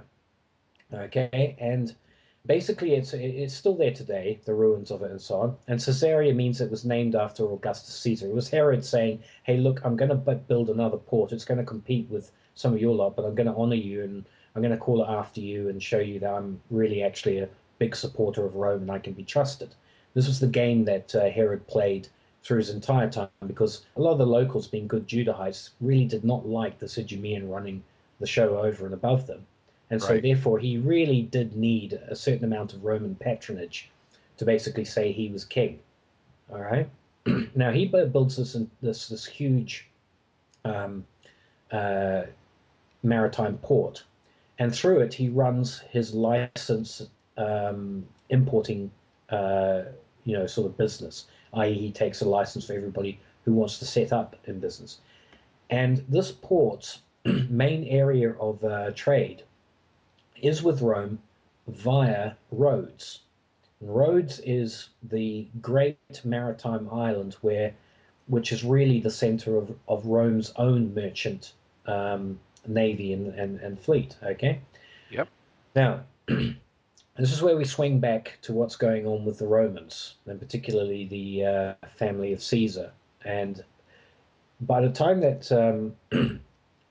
Herod has built this particular place, it's 25 BC to 13 BC when construction. So by 13 BC, it's put into business, and it begins operating at about the time when Augustus is saying, "What's happening to all our silver? Where is it all going?" Which we discussed. We've got an insight as to what was going on.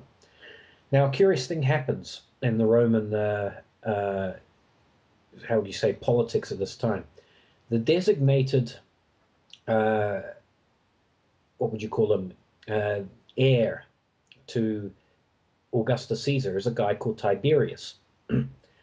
But for some reason, he decides in 6 BC, at about the time when Caesarea Maritima is coming into its own, he decides in 6 BC that he wants nothing of it. He doesn't want to be heir, and he retires to self-exile to Rhodes, the next stop in the line for Caesarea Maritima's merchant navy on their way to Rome.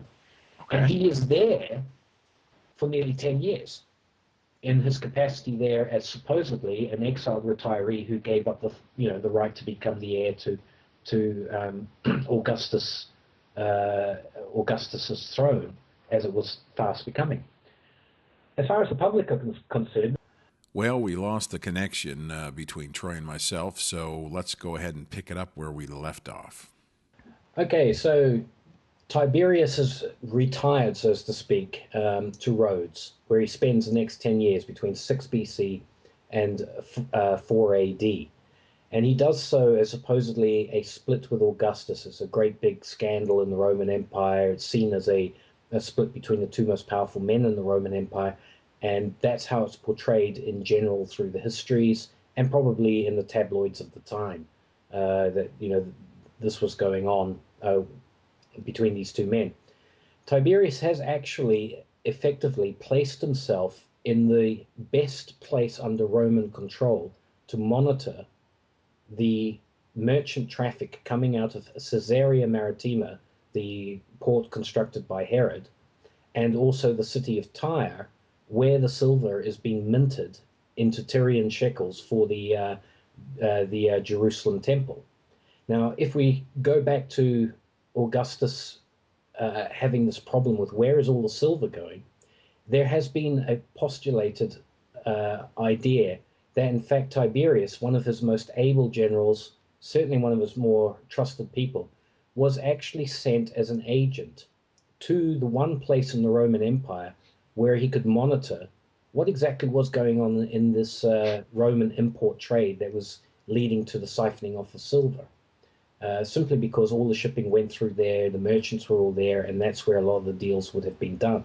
Sure. So it makes sense? Oh yeah. So what we've got is we've got a hypothesis that Tiberius is actually hanging around there, literally as a commercial spy for what Spy. is going on, uh, with all these merchants coming out under the patronage of Herod the Great.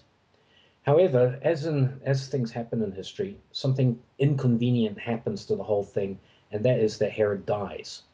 Now, Herod's death is being erroneously put in at 4 BC. This is down to a guy called Schur, who he's a Protestant theologian, German theologian, who miscalculated the death of Herod being in 4 BC. And this is why quite often you'll hear people say Christ was born in 4 BC. There is good evidence to say, without going into the full details in the time we've got here, that the 26th of January, 1 BC, was actually the year that Herod died, which would place the birth of Christ at 29th of September in the middle of the Festival of Tabernacles in the year 2 BC. All right? Ah.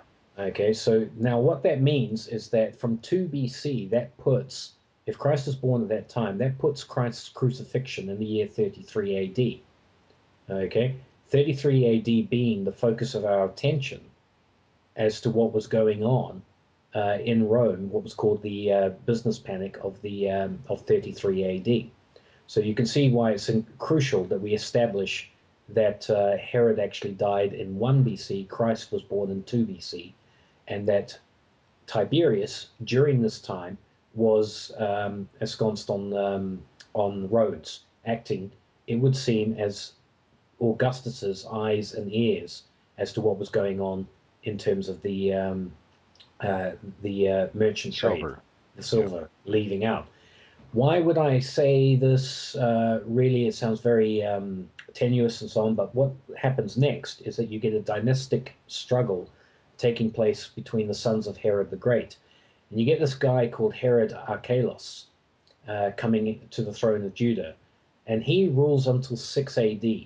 All right, but he is so bad that the people, and remember that being the son of Herod the Great, Herod Archelaus was himself also Idumean, but he is so bad that the people of Judea beg the Romans to do something about it, and they do. By the time of 6 AD, they overthrow him, and they put in his place the youngest son of Herod, a guy called Herod Antipas, who is the guy who rules until 39 AD and is the Herod who is Christ is sent to be judged by when he's brought before the temple, and then it's also as the one who cut off John the Baptist's head famously, and so on. Okay, Yeah. now what had happened at this point is that we really have to understand is that Judea had, because of the problems of Herod the Great, all right, money launderer extraordinaire, great big property expansion and building process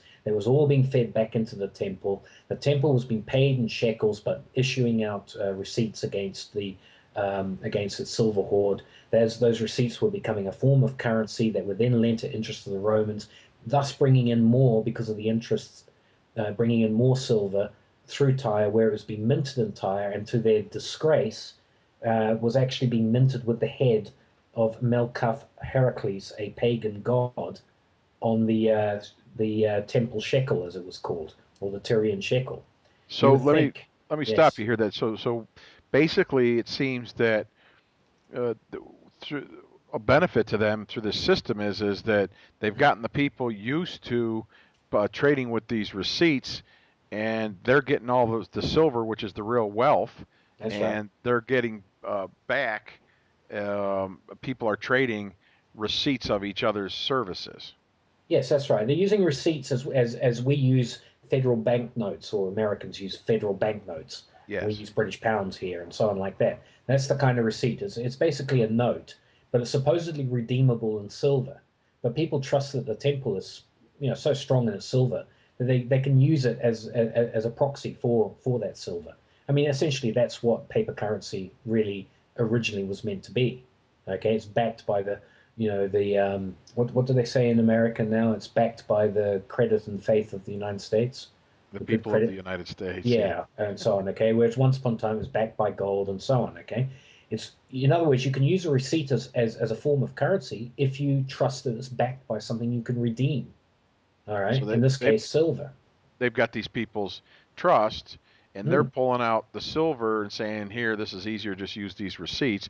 But That's they're right. basically hoarding the silver They're and hoarding have the silver, and then on top of that, they start dealing in what we call fractional reserve lending. Instead of issuing one receipt for 1 shekel, they're issuing 12, and so on. So that if all the receipts came in at once, of course, if there was what amounts to a bank run, all right, people have to remember here, we're talking about the temple in Jerusalem. We're not talking about a bank yeah. as such, all right? But these guys are setting themselves up for the possibility of a bank run by issuing these receipts at, let's say, 10 to 1. First started at 5 to 1, then 10 to 1, 12 to 1. You know, we know Did from they our own experience that people were, it can go as high as 90 to 1. did they know? Did they have any clue of what percentage they were lending it at? No, because in the archaeological record, they've not really found anything that could be a receipt as Gotcha. such, like a Federal Reserve note could be found. Yes. However, we do know that the receipts, in many respects, just simply became entries in ledgers. All right. Okay. So basically the biblical equivalent of the noughts and zeros that make up our computerized bank accounts. Yes. All right. So it's all, it's all registered somewhere. The fact is that the temple is able to pump up the economy by issuing these receipts, at more than the silver. If they'd kept it 1 to 1, it might have actually been okay, and certainly would not have what's the word contravened any of the laws. But they got greedy, and these receipts went out, and then these receipts were used as the basis of loans that could be made at interest. All right. But of course, as I'm saying, the most disgraceful element of this is that the temple was saying, at the end of the day, I'm giving you a receipt, but in a year's time, you better come up with the shekels for that receipt. Okay.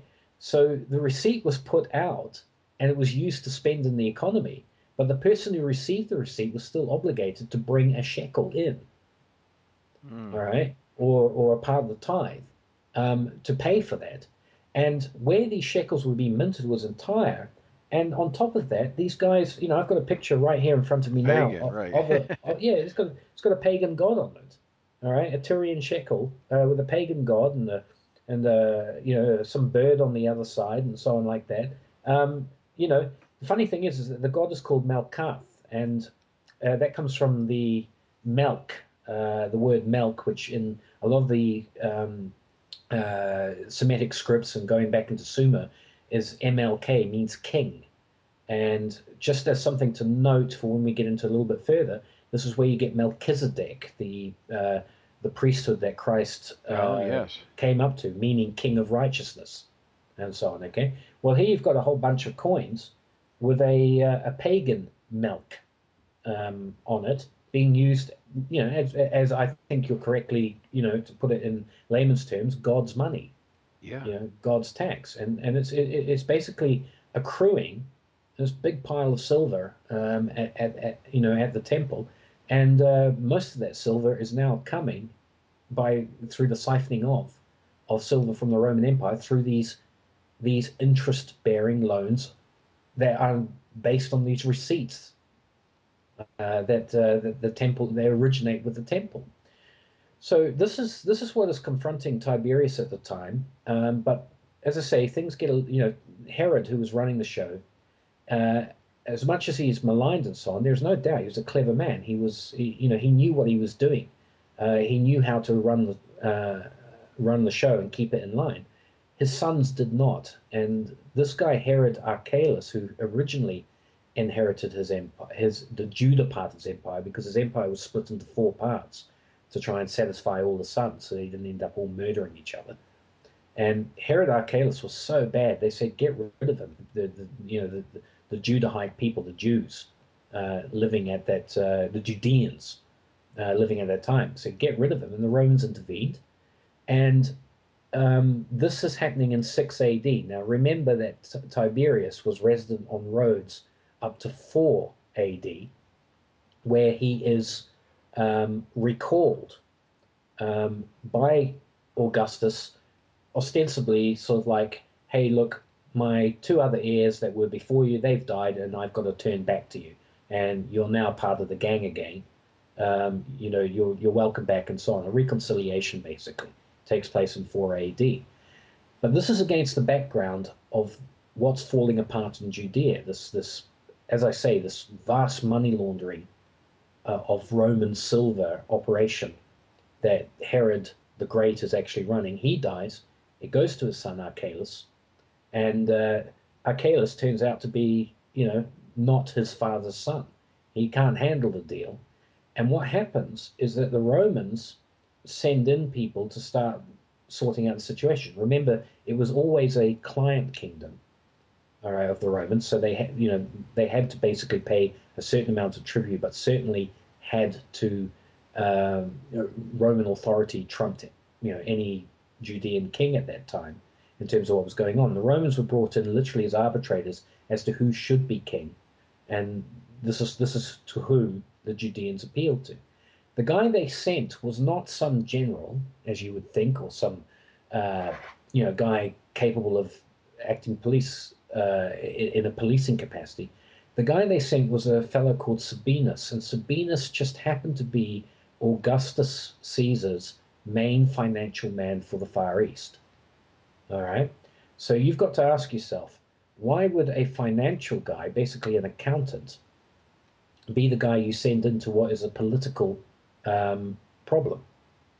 And the reason that it was going in is that Sabinus was sent in, I believe, has a lot to do with that by the time of Herod's death, Tiberius, 2 years before that, had basically worked out what the scam was. Going back to these receipts, these loans that were going into Rome, and he'd worked out that the silver was in fact being drained through the lending practices, not through the import trade itself, but the lending practices that were allowing Romans to engage in this import trade. So, are you with me now in terms of where we're at as to what penny has dropped with the Romans and what is Just going on in Judea? Yeah, just the last part about the trade. You said something Mhm. about that they need to transfer it for the trade. So the trade within the land was using the receipts, but if you needed to trade They were with lending it to Romans outside of the land at out interest. at interest, okay, so Yeah, on they the could then basis that you borrowed 100 receipts off me, 100 of these notes. I then take those notes back off you as payment for the goods. But when you come to repay the loan, buddy, you better pay in silver, Roman silver, plus interest. gotcha. All And right. the way they got the silver was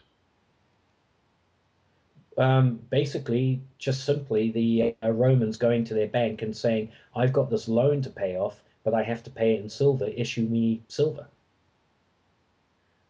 okay, All okay. right. The So that's equivalent. gotcha. So they're yeah, it's complicated, but really it's not. So they're taking in the It's like banks. it's put it in an American context, Mark. All right, it's like you and me entering into a trade deal.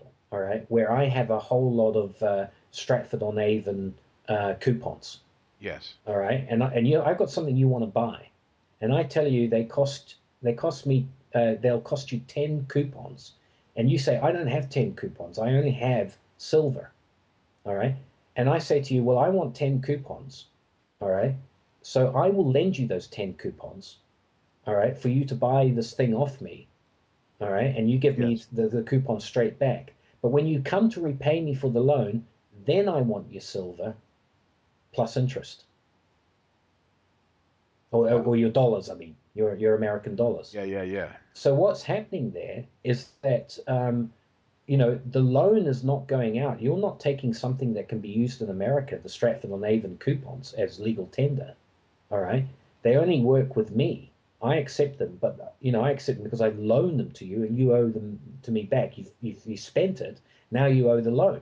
Where are you going to get more receipts? You could theoretically go in and try and buy receipts up, but all you're doing is, what's a Roman going to use? He's going to use silver. That's their currency. Correct, correct. Yeah. You're going to use US dollars. So every time you do business with me here in Stratford-on-Avon, America loses you US dollars. Yes. All right. So this is basically what's going on. This is what Tiberius has figured out, and I'm sure Tiberius is running back to Augustus and saying, I've kind of worked out what's going on. What are we going to do, all right, about this? It is a huge problem. Now, we need to jump here to what's going on with Herod Archelaus, the guy who took over the Judean kingdom after the death of his father, Herod the Great, the guy who started this whole laundering operation and got it going with this drain of silver going out. Now, it's not just the Judeans. I have to qualify that. The same thing was happening down in Egypt and these places. But this is where the real deal, particularly the city of Tyre, which was taking the silver, was building up the Roman silver, and then be reminted into these temple shekels, these Tyrian shekels that were that the temple in Jerusalem could use as its reserve. Okay. Okay, it's at the end of the day, who's winning out of all this? The temple is just, Cleaning up. it's becoming like Scrooge McDuck's vault. Yeah. It's absolutely filling up there, and all they have to give anybody for it are these receipts. All right. Okay, occasionally a merchant comes in and says, "I want the silver." All right, but with fractional reserve lending, just like we have, in our world and in the States since whenever. You can handle 4 or 5 people coming in to close their account and demanding, money or gold or whatever it is that you redeem your notes in. All right. But you can't handle the whole lot coming in because you've lent Right. out more than you actually have. Right. All right. So that's basically the one vulnerability of the system. And the world found out how bad this can get with the subprime problem in 2008, 2007. All right. So the same deal, we had the same thing being set up in Judea at this time with the way that the temple is running it. And the guys in the temple, they don't care. They're rich. They're able to take whatever and invest in things. And one of the things that they do is they invest in all the finery that is on offer. And this is where I need people to remember as we go on that one of the most luxurious items that you could buy in this time was a thing called Tyrian purple. All right. Now, Tyrian purple is a dye that when it is that's made from some snail organism in the sea, and when it is put into cloth, it is the only dye known that has ever got more bright and lustrous as it gets exposed to sun. Really? Yeah, that's what Tyrian purple is really. That's why it was so valued at the time. To give you an idea of how valuable this stuff was, 1 ounce of Tyrian purple dye was worth 1 pound of gold. A pound. A pound of gold. Yeah. Wow. It was the pinnacle of this stuff, all right?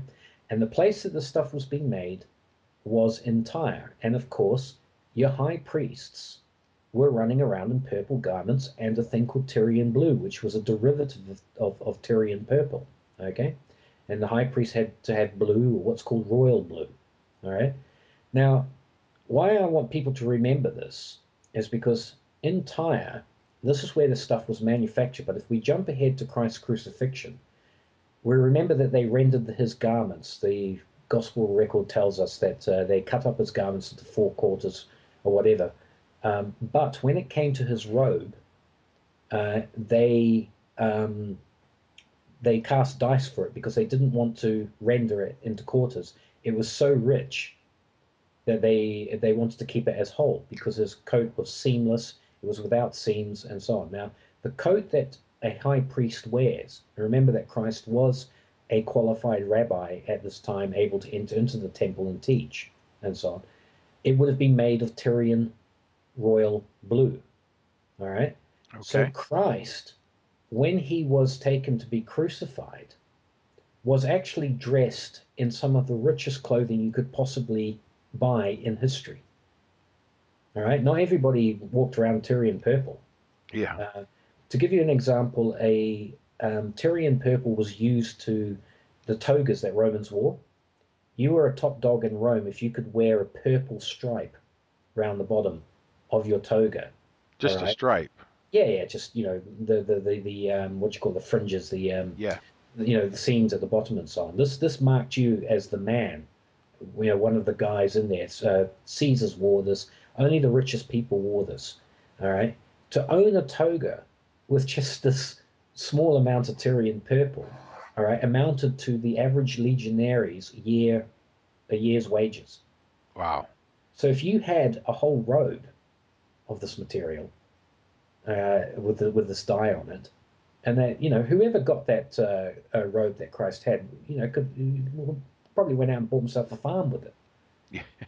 All right, what I'm saying though is that the point is that Christ was not, as is often portrayed, like some kind of muddied up prophet who arrives and so on like that. He was dressed in stuff that required a lot of money to get in the first place.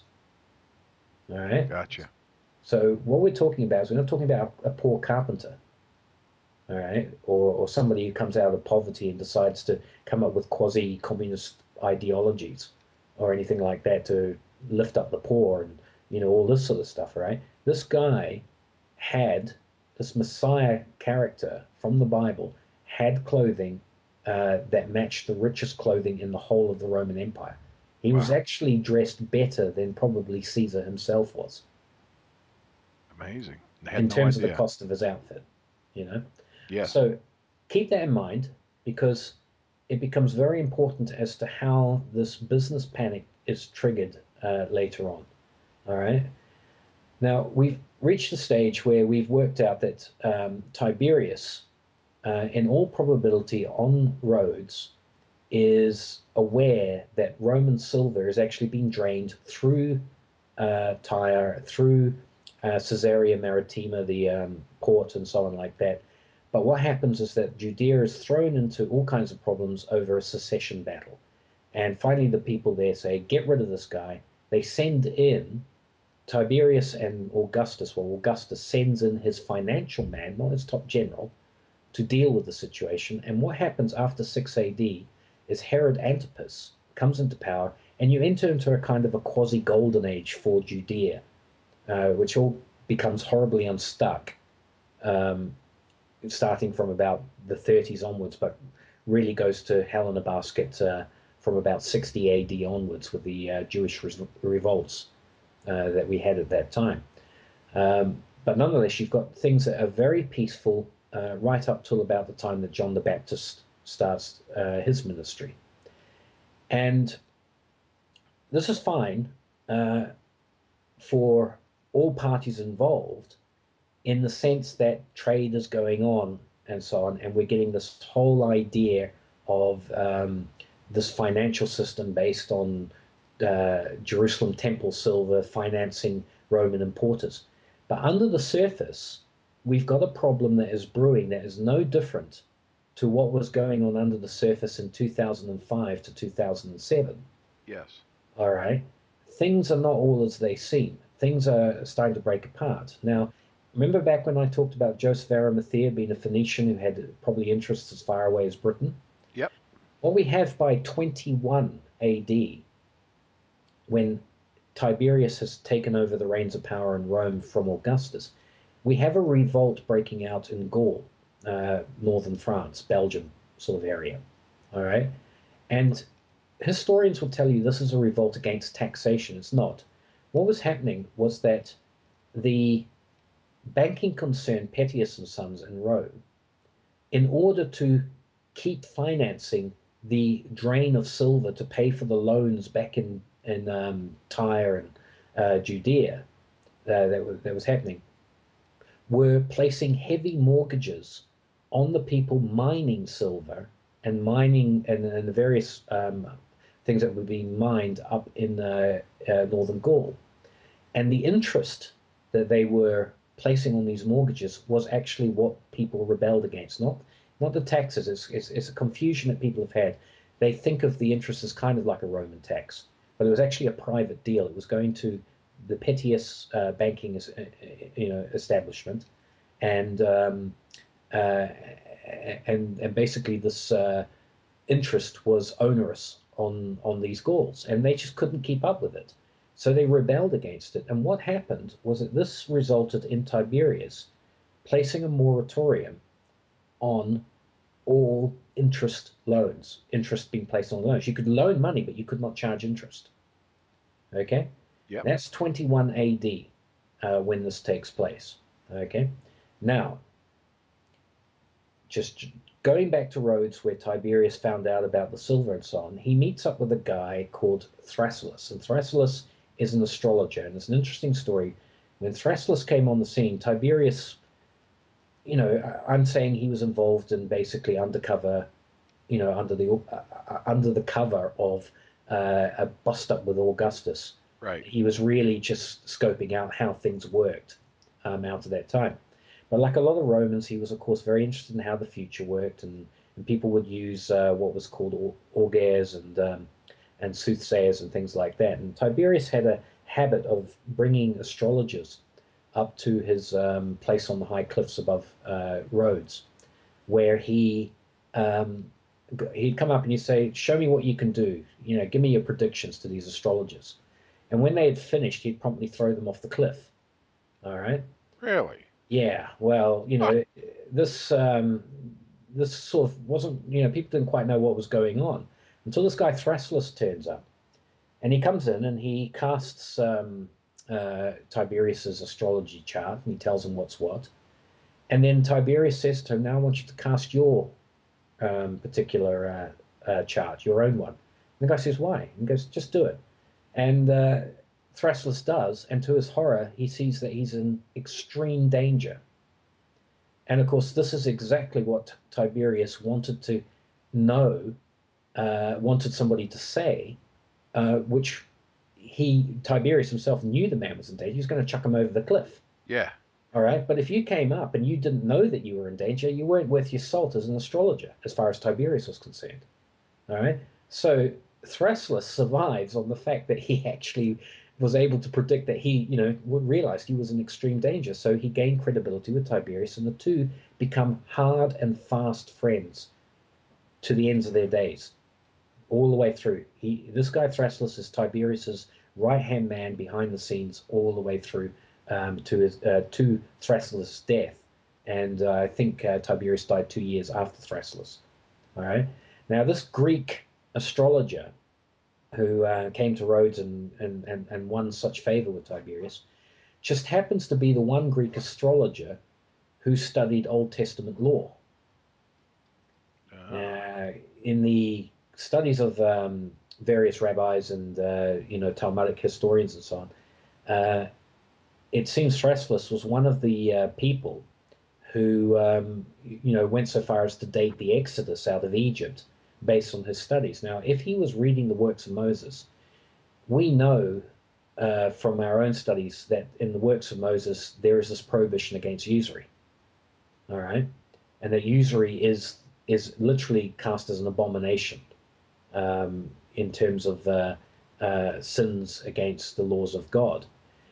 It is inconceivable that Tiberius, in a lifetime's friendship with Thrasyllus, did not discuss, particularly when events in Judea started to get interesting, did not discuss with Thrasyllus what were um, the laws of the Bible, the very book upon which the temple in Jerusalem was supposedly built on.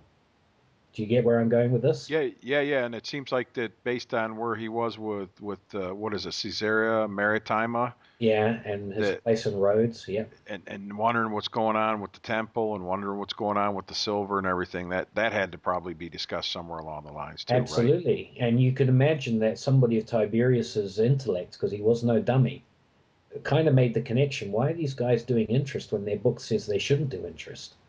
And how does that work? All Yes. right, a lot of questions there. Okay, so anyway, this is the connections that I have made. Tiberius now has a there, there's a documented relationship there that puts him in contact over a lifetime with a man intimately familiar with the laws of Moses. Gotcha. All right. And, to me, that is absolutely astounding. All right. Because when you come later on to looking at certain passages in the Gospels, all right, this looms extremely large in some of Christ's talks about meetings with certain people. Now, as I said, we jumped ahead and we found out that the pettiest bank in Rome was lending at onerous interest rates to the Gauls who rebelled, what was called the Scaveria. rebellion from memory, I think. And as a result of that, Tiberius directly intervenes and says, no more interest on the payments. Where did he get the idea? Some people say, Caesar himself was very much anti-interest and so on like that. Not beyond the pale, because let's face it, most cultures do have a prohibition against interest. Certainly usury in terms of onerous interest and such. But Caesar actually enacted laws against interest that were never really followed until Tiberius actually enforced them. All right, and his first enforcement is with the Gauls who are rebelling. Just happens to be in a place that this rebellion against interest just happens to be in a place that Joseph of Arimathea, the benefactor to Jesus Christ, may have had extensive business interests in. All right, Yes. we know he was up in Cornwall. It's inconceivable that if he were a tin magnate, and some people say he was quite virtually the Carnegie of his day, it's inconceivable that he would not also have had business interests in northern Gaul and certainly in Spain at the same time. So, was the influence of living according to interest, living according to God's laws where interest was banned, something that Jesus and Joseph Arimathea discussed? Of course it was. These guys live for God's law. Did that then influence discussions that Joseph of Arimathea may have had with the people he dealt with in business? Of course it would have been. If people came to him for loans and they were Judeans and so on, he would follow these laws. He would probably comment that, your biggest problem here is the House of Pedius is crushing you with interest. Well, what about the Joseph of Arimathea having any contact with Tiberius? The possibility of that is there, but what is more likely to have happened, and I can't go into the full details at this point in time, Okay. but here's another connection. During the only reference that we have to Pilate from later histories, this is the famous Pontius Pilate, is that he was involved in putting down the Sacravia rebellion, rebellion With the that Gauls? took place with the Gauls. He was there at that particular time. And the fact of the matter is, I can't remember exactly the fellow that was said, Tiberius sent his own envoy up into the area to find out what's going on and all that sort of stuff. Now, if I were writing this as fiction, all right, we don't know who the envoy actually was. But if I were writing it as fiction, I would put that as Thrasyllus. The astrologer. His astrologer. He's a man that he trusted, and so on. And I would say that that's how that particular connection worked. The point is that by 21, you've got good circumstantial evidence that Tiberius was not only aware of biblical laws against usury, but had actually come into contact with people who would start preaching that this is what needed to be done. In terms of those people who came out of that book, the Judeans and all related peoples, along that line. It's not inconceivable that there was at least once removed contact between Tiberius and Joseph of Arimathea. Now, what about the connection of, since he's starting to come on to this and he's powerful in the area, that he starts to have some kind of communication with the people that are actually putting the interest and having a communication to say, here are our interests in the area, the ones that are actually imposing the interest. Just run that past me again. That's he's had So, contact with so he's saying we don't want interest, but he's having these different connections that are being made. Are the people from the temple that are, or the people that were putting the interest on the Gauls, are they starting to communicate with Tiberius of saying, hey, this is how we're making money, or this you're going against us? Absolutely, Yeah. absolutely. In fact, this actually sort of begins the process by which Tiberius is handled by various Roman historians who were very much involved in the financial interests and the powerful senatorial families and so on. This is why he starts to get a bad rap with these guys. He's meddling in their business. But you Yes. see, Tiberius, not a man to be mucked about with. He's a Roman soldier and as tough as they come. Historically speaking, very successful general against the Germans and out, further east. He's certainly made his bones as a soldier. And what he says at this point in time, he has the precedent of Caesar's laws to call upon, and so what he says goes. But you see, what this does, Mark, is it creates a crisis starting in 21, all right, whereby the banking concern of Petius, all right, cannot now cover the loans to people who have to pay on the interest to the people back in Tyre and Judea. So they're stuck now because the flow into their system has been stopped. That's right. So the silver is not necessarily going out. What's happening is that the credit, the loans of credit to give people silver starts to become harder to get. All right.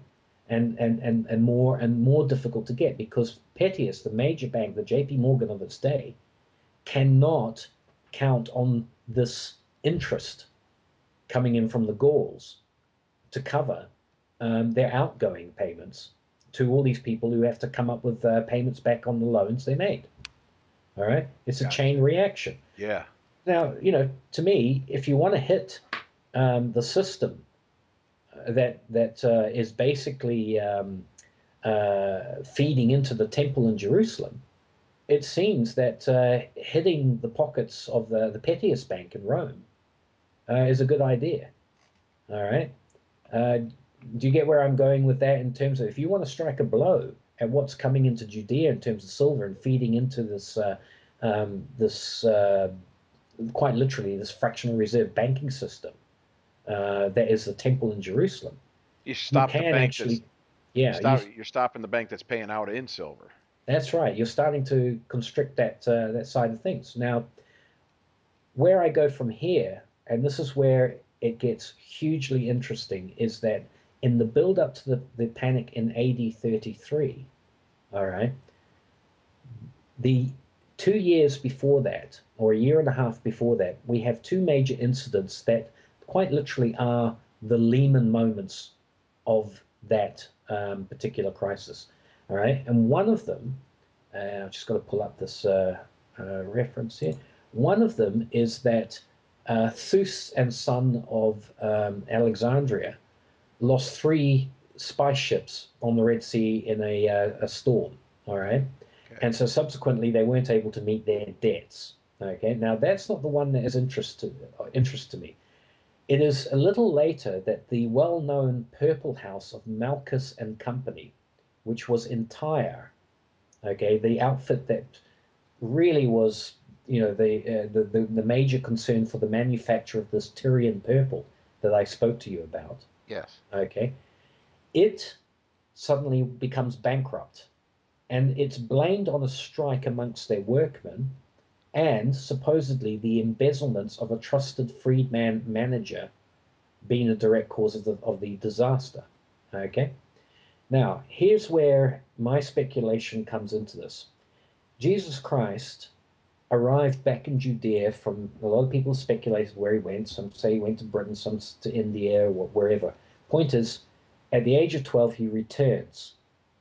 And that moment, as a 12-year-old, he's teaching in the temple to the amazement of all the people there, sort of making his mark in terms of their memory. This is at the age of 12 that he comes back into this. So 12 years of age is around about 10 AD that this takes place. Okay. Then he disappears, and he disappears basically until that time that John the Baptist has begun his ministry, and Christ returns and starts gathering up his disciples, as is related to us in the Gospels. Now, this places Christ at the age of about 29, 30 years of age, just before his 30th birthday. Okay, so what we have, and that's basically because according to law, it's that age that somebody who is schooled in the Levitical priesthood and so on, they couldn't actually begin practice until 30 years of age. All Okay. right. So he's observing the law there. So we've got a time from the age of 12 to the age of 30 to fill in for Christ. All right. A full 8 years. Sure. Sorry, full 18 years, okay, of time. Now, one of the things that happens with Christ is that during his ministry, he seems to have a, how can I say it, an affinity with traveling to Tyre. There's a famous story where he heals the Syro-Phoenician woman's sick daughter. Do you remember that particular story from the Bible? Uh, He's give give me he some more leaves details. Jerusalem. He leaves Jerusalem and he walks out towards Tyre. Yeah. Okay, supposedly leaving the kingdom of Judah. All right, because Tyre was an independent entity. On the outskirts of Tyre, he comes across a Syro-Phoenician woman who's sick, and she basically says, can you help my daughter? And he basically says it's not right to take the bread of, the children and feed it to dogs. Sounds like a very racist statement. And she says, yes, but dogs can, eat the crumbs from the master's Crumbs. table. Yeah. Yeah, okay. And basically, as a result of her faith, she has a daughter healed. Now she's Syrophoenician, and we're in Tyre. We're basically in Tyre, just on the outskirts of this. Why was Christ going up to Tyre? What interest did he have in Tyre that sent him on these journeys up there? He was moving between Galilee and Jerusalem, we know, all right? But why Tyre? Now, Tyre, all through the Old Testament, Tyre is actually the place that is famously, the king of Tyre is famously called that great dragon who fell like lightning from, but you are nothing more than a man. This is Isaiah's condemnation of the city of Tyre, Okay. as a commercial capital. Even at that time, Tyre's got thousands of years of history as a commercial capital. And yet somehow Christ is making a move towards Tyre during his ministry, when you would think that the full focus of his ministry would be centered around Jerusalem and the temple and Exactly. Galilee. But he makes a beeline for Tyre at that particular time. Here's what I'm going to say. Christ had entered, because of his connections with Joseph Arimathea, Christ had entered into the business of the purple dye business. And the reason why I say this is because as a rich man, he was able to afford royal blue robes when it came Robes. Yeah. up to his time. He must have been successful in his own right as a businessman, not just simply living off Joseph Arimathea's bank account. All right. And in fact, it would have been incumbent on him during his learning process to actually go into the field, so to speak, and basically experience what life was like for the average person. How can I put this? Go and get a job. All right. Yeah. Work a little. Like they say, if you really want to be a good CEO, start at the janitor and work your way up, so you know every position, so you can That's have correct. empathy with everybody in the business. Right. What I think happened is that Malchus and Company was what do you call it? It's a share company where shares were given. All right. What I think happened was that the inheritance that he received, the gold, the myrrh, and so on at his birth from the Magi, basically was the capital used for him to invest in his career as a partner in a company. All right. This Wow. Yeah. company, okay, this company, I believe, was Malchus. Malchus being meaning kingdom, Messiah being the king. Uh, all these sort of connections come into it. The fact that you've got royal purple, royal Tyrian purple and Tyrian royal blue uh, garments being made, and the fact that prophecy that renders clothes, and but the robe would remain intact as they played dice for it. All these sorts of things, all right, point to a man who had an interest in the basically the dyeing industry, um, as far as the purple houses of Tyre were concerned. No doubt, Joseph Arimathea was trading through Tyre in amongst his many interests. I mean, he's a maritime merchant, and that places him undoubtedly having interests in Tyre. Sure. The reason that I focus in on Malchus and Company and make these tenuous connections between Christ and possibly having an interest in Malchus and Company is that when we look at how things go bankrupt, you remember the famous saying, Ernest Hemingway, how did you go bankrupt, Mr. Hemingway? And his reply was, first very slowly, then all of a sudden. Yeah. All right. When we look at Malchus and Company is going bankrupt, all right, in the year 32 AD. If we look at the whole process, even with our own experience in the times we're living in today, things don't happen overnight.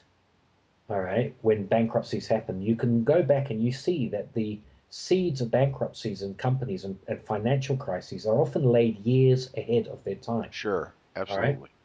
Now, if you are Jesus Christ and you have an interest in a company, which is perfectly within the law, all right, perfectly within his rights to engage in, he's Right. not breaking any laws or anything like that, and he's making money, all right. If you are part of the whole import business of goods going to Rome, you can legally lend money to Romans who want to buy produce from the product from your company. All right, so he has an interest in going in this company that is selling purple dye to the Romans, and he can use legitimately the script of the that is circulating from the temple to make a loan to a Roman at interest. Are you with me? Yes. It's perfectly fine under God's law for Christ to engage in that. Some people would say, oh, well, what you've been saying and so on, surely you should just keep out of the whole game. All right. But we've got other things that there's always this whole mysterious ways aspect of God that can be brought into account. So if you have Christ from the age of 12, 10 AD, and let's say by the age of 20, all right, that's taking you up to 18 AD, all Yes. right. He enters into the company, all right, and he builds a concern there, and he engages in loans, all right, with these companies, and it's successful, and so on. What is the one thing that we have been discussing all the way through that is fundamental to God's economic system, other than the Sabbath, when it comes to anybody who's in debt to you? The 49 years Jubilee. Jubilee. The year 26 was the 80th Jubilee from the time of Adam. Wow. All right. Nobody was practicing Jubilees. No, they were quite happy to take silver and tithes and all that kind of stuff. All right. And they even said, on a Saturday, you can't do what you're going to do, what you normally do, and all that kind of stuff. But nobody was practicing Jubilees. The only person who was probably really practicing a Jubilee as it was meant to be would have been Christ. Now, Christ could have quite simply been making loans, as was his right, as was within the law. But when 26 AD came on the scene, anybody who owed Jesus Christ money would be really would basically be relieved of that. They would be forgiven that debt. He would Yes. have had to, in 26 AD, Christ at the age of 28 would have had to release people from any debt they owed him. You see the implications here? Now let's go back to what happens at Malchus and Company. Okay. All right. They only go bankrupt supposedly because of a strike from the Phoenician workmen. What also happens in the Jubilee? You're supposed to have a year off. Ah. All right. You're supposed to have all that time off and so on like that as part of the whole deal. But it's this part here, the embezzlements of a trusted manager being a direct cause of the disaster. Now, we know about the rogue traders. These are fall guys in our modern thing. They go out, they do a job, they get involved, and when it all blows up, they say, "Oh, rogue trader." All right, whoever that manager was. All right, I don't believe it was embezzlements by that manager that caused the problem. I believe that if it were Jesus Christ, he just turned around to them and say, those loans they owed, I've forgiven them. And then that set the dominoes off. Oh, so being a part of the company, his part of the company that they were counting on, Yep, he forgave, and now they couldn't count on it. that's right. And they didn't because they weren't doing it, taking care of their own business. Yep. Oh, And gotcha. 7 years later, it had morphed into a major, massive bank run. The dominoes had taken that long, but nonetheless, morphed into a massive, major bank run throughout the Roman Empire that forced Tiberius Caesar to take measures that were unprecedented, such as giving away basically dumping his entire personal wealth in to the system to basically be able to solve the issue.